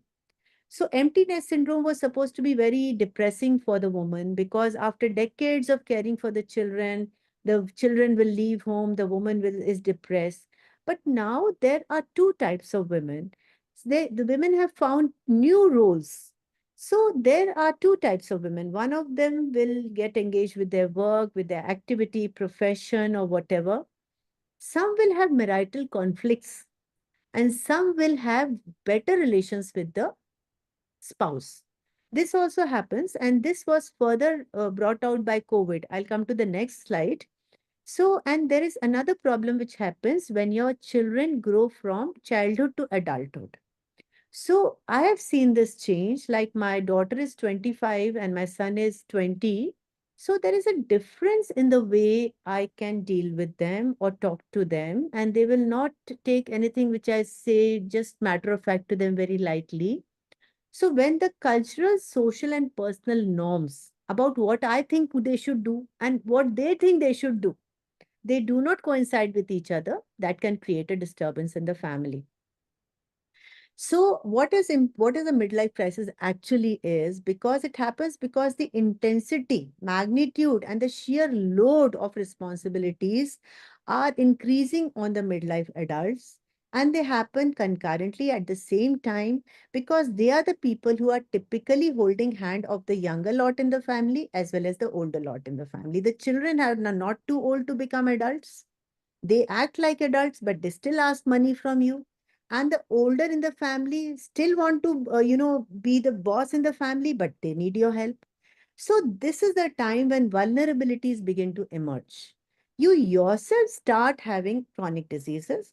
There is not a single person above 37, 38, 40, 42 who doesn't have any problem with the back, knee, neck, or something or the other, more so in gynecologists.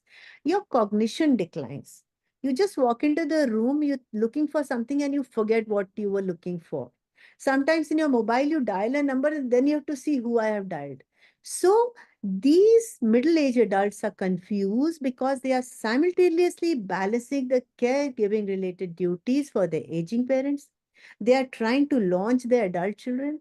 They are trying to maintain their own career, and they are trying to deal with the finances. The kharchas are still going up. The economic constraints are there. Sometimes the income is declining. You think at the age of 50, 55, I'll stop work, I'll have lots of crores of rupees in the bank. It doesn't happen like that. So the balancing and overload of these roles changes the mental, physical, and cognitive health. And in that process, in that khichdi, the middle-aged adults have to put their own health needs and leisure time second to everything else. So what is midlife? It is not about the age boundaries, but it is due to the myriad social roles that you feel that you are responsible for. And every adult, every human being has got these roles. spouse or partner, parent, grandparent, adult and child, sibling, friend, co-worker or colleague, caregiver, community religious roles. And out of these, adults in the lifetime can be involved in up to 8 different roles, but in the midlife, average individual in midlife is involved in minimum 4 roles at one time. That is the reason you feel confused, you feel out of breath, you feel tired and totally lethargic. So what happens, what is the problem in middle life and why can't they navigate and balance the whole situation? Because the two extreme ends of the house, they move away. The older adults, whether your parents or in-laws, they will go on one side. They directly select fewer roles due to the retirement health changes, and they will focus only on their emotionally meaningful goals. That emotionally meaningful goals could be just, breakfast, lunch, and TV, and their work. Young adults, your younger children, are in a stage of exploration. They want to make friends, establish career, be on good books with their, peers, start a family, find a girlfriend, boyfriend. So this also limits their commitment. So on one side, younger one's gone. On the other side, your older one's gone. So in the middle, you are left with nobody else to count on except yourself. So this, I've told you all about the confusion, but midlife has got many rewards and positive experiences also. This is a peak time of your life. As far as your work position, your earnings, your family leadership, your respect in the family, your self-confidence, decision-making ability, community contribution, everything is at the top. Nobody can, your domestic help cannot cook anything in the food without asking you. So nothing can happen without asking you. The next car will come only after asking you. So individuals have presumably moved up the career ladder and the highest point of earnings happen. And remember that individuals who have got fewer years of education will reach the peak earning earlier in the late 40s. But for higher levels of educations like doctors and all other people who study as much as us, I think the peak of earning will happen later in early 50s. So gains are also observed because you become emotionally experienced, your abilities crystallize into clear-cut areas, and you can control your beliefs. So some of us start becoming, in-laws and grandparents and have, daughter-in-law, son-in-law, you have generativity. You harbor multi-generation relationships. You start getting involved with grandchildren or start thinking about them. Another word of difference is the socioeconomic status. It is all, the bottom line is money. So if that middle life is giving you higher socioeconomic status, facility and opportunities, you will have better quality of life, more health care, more leisure. You can go to, Europe every year.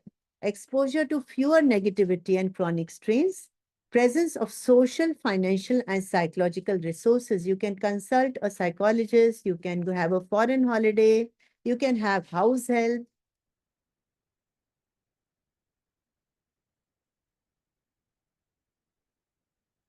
In contrast, these gains do not happen in the lower socioeconomic status population because there they will not have the money to enjoy all these facilities.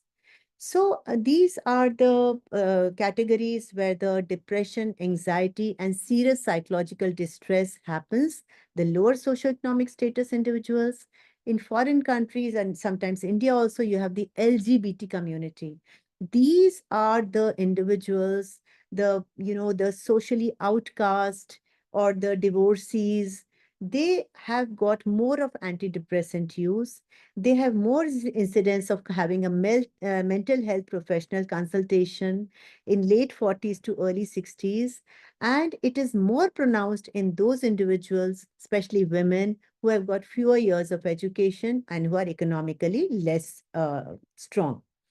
And there is also a changing mental health trend, which is seen in the bigger cities and the metros, as well as in the Western countries, is the particular death rate in midlife is sometimes seen from poisoning, suicide, chronic liver disease, cirrhosis, and these are basically deaths of despair.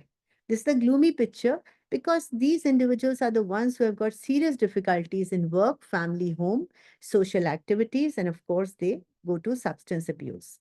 So, what is our role as gynecologists? Whenever we face an individual in midlife or menopause with depressive symptoms or major depressive disorders, we should be adequately prepared to address this issue. Understand the importance of this life stage, understand the association between midlife, menopause, mental health, and know how to evaluate them as a doctor. Some women, they really benefit from psychosocial interventions and to tide over the depressive symptoms, simply talking helps sometimes. And this menopausal hormone therapy has also got a role to play. So we have to adequately be prepared and knowledgeable about MHT in order to administer the right drug to the right woman. And a personalized framework should be made for that particular woman, depending upon her previous history, her family history. Always ask about childhood, always ask about the relationship with the spouse, so that you are empathetic towards that woman. And the other effective therapeutic options are, of course, in psychotherapy, besides the SSRI or selective serotonin reuptake inhibitors, we now have the newer drugs SNRI. These are the serotonin norepinephrine reuptake inhibitors. And benzodiazepines are also used as interventional psychiatric drugs, which are very simple drugs and easy to use. So there is no, as such, no evidence that the menopause transition and midlife leads to all these disorders. And sometimes it happens that you associate menopause so much with anxiety and psychosis that when a woman really has that problem, you think that she is malingering. So you should actually know that which patient of yours is really troubled by the symptoms and needs help. A paradigm shift is necessary because WHO has defined health promotion as a process of enabling people to increase control over their own health and thereby improve their own health. And I emphasize that first step starts from the family when your children are younger. Of course, you have to control all and address all these modifiable risk factors, sleep disturbances, vasomotor symptoms, stress exposure. A positive attitude towards menopause and aging might be beneficial. So when that woman comes to you with a troubled teenager or a teenager who's troubling his or her mother, you can always tell that woman that after 5 years, you will have an empty nest. So it's better you forget about what the child is doing, just give them a sort of a, sort of direction, and then think about what the next 10 years of your life are going to be if you want to combat all this major depression, anxiety, bipolar disorders, schizophrenia, suicidality, and of course, binge eating, because you become so vulnerable that time. Some women go in for binge eating disorders, they gain weight, your joints and problems increase more, and your quality of life goes down. So what are the measures which we can use to promote good mental health? These measures are MBSR. This is mindfulness-based stress reduction therapy, which is an 8 weeks group intervention program. These activities, they are designed to ameliorate stress in a group through meditation and yoga. And since you are in a group, you feel happier. मेरे room में किसी को मत भेजो. Please lock it. Lock it. Go out. And then we have got this therapy called cognitive behavior therapy and interpersonal therapy. Here you have to deal with the individual, and these are proven interventions for depression and anxiety across the life stages. Because see, this diagram is very nice. Thoughts will create the feelings. Feelings will create the behaviors. Behaviors will reinforce the thoughts. So this is how cognitive therapy works. Cognitive therapy works by creating such thoughts in your mind that that troubled woman starts feeling that when she develops a particular feeling for doing exercise, that will translate into a good behavior. Her thoughts will become positive. Anyway, exercise itself leads to a very positive feeling. So, psychological interventions such as MBSR show a good promise for prevention, and cognitive behavior therapy can reduce anxiety and depressed mood along with the vasomotor symptoms. Also, of course, there is a role to be played by HRT, as I already told you. This is just a slide which tells you what are the menopause related risk factors, what are the potentially modifiable protective factors of menopause, and which are the established psychosocial risk factors. So these are the established psychosocial risk factors in whose family you will find that the midlife will be difficult.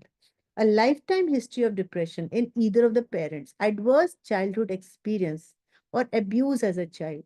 Psychosocial stressors are life events like stressful life events, death of a spouse or some marital discord, financial difficulties, loss of a job, minority status, immigrants, moving out, not getting a job, socially outcast, unemployed, lack of social support, lifestyle disorders, high BMI, smoking, and personality traits. So these are all the conditions you have to manage, and always identify the modifiable factors. Treat whatever menopausal symptoms you can, use pharmacological therapy rationally. There should be evidence-based information which promotes more positive or neutral attitudes. Even if you don't have a positive attitude, your attitude should be neutral. And of course, there should be increasing social support, and physical activity should be encouraged. I've already told you how CBT or cognitive behavior therapy is a proven intervention for depression and anxiety across all life stages and is very effective, especially for sleep disturbances and vasomotor symptoms. Just a recommendation for clinicians, always provide your patient or individuals with evidence-based information about midlife and make clear statements that all individuals are not at risk for mental health problems. It happens only in certain people who are predisposed. Be aware of who is at risk of depressive symptoms and major depressive disorders and consider treating the modifiable risk factors. Do not automatically assume that psychological symptoms during menopause are attributable only to menopause. You can have, some other pathology which is leading to it. And be cautious about discontinuing active treatment for major depressive disorder during menopause because there might be an increased risk of recurrence. Challenge the assumptions that menopause transition confirms uniform risk for depression.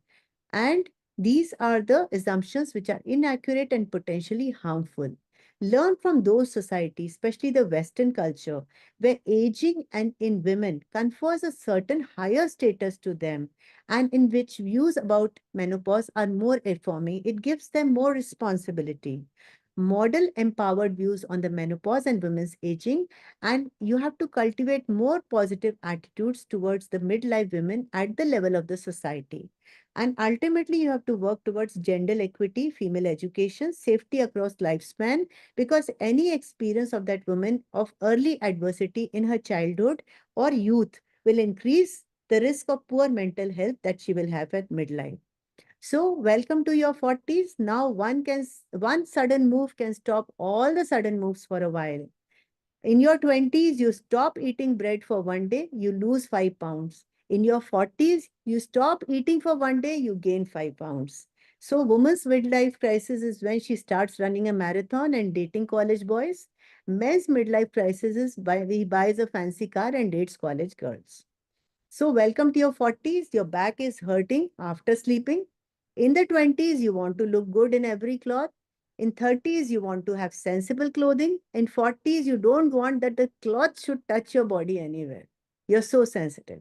So at the end of the day, my message is be kind to yourself so you can be happy enough to be kind to the world. Only when you're happy, you can be kind to the rest of the world. Looking for your blessings for my candidature as chairperson Foxy Perinatology Committee. The elections will be 15th to 25th of August. Thank you so much. Ma'am, it was awesome. Yeah, I have made this lecture yesterday only. Ma'am, it was very effective, and what you said that it was like a narrative, and you can have with most of the things in that. So you have involved everyone in your lecture. Thank you so much. Thank you so much. Actually, that's why I like all the unique topics, because you sometimes, you enjoy it. It was also true that we have to give scientific answers, and science, it's like evidence-based. So very No, welcome. One thing I really liked, Dr. Pradnya, was that you can change your daughter or son's midlife at this stage in your family.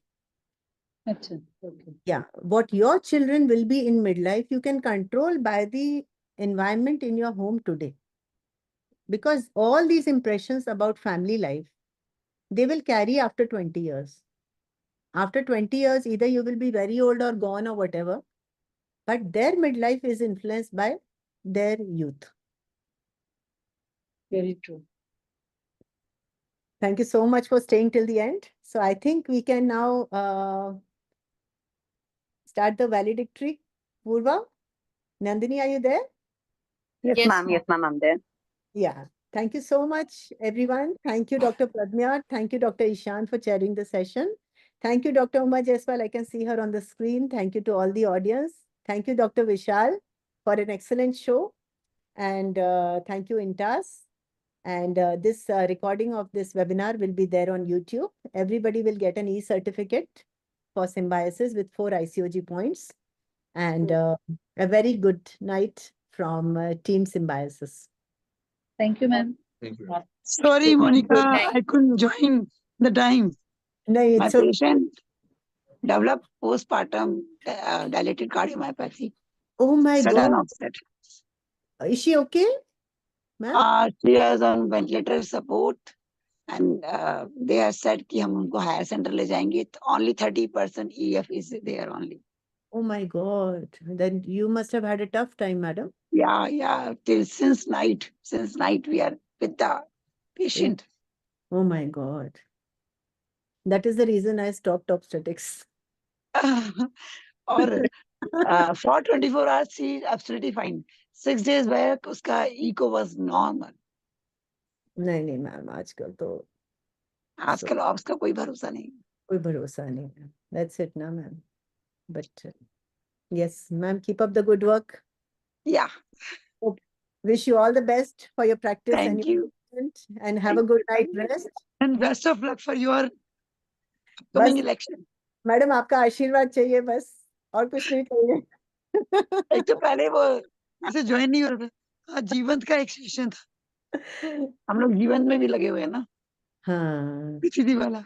तो वो तो baby है अभी. Baby we are growing. जीवंत. हाँ. जीवंत.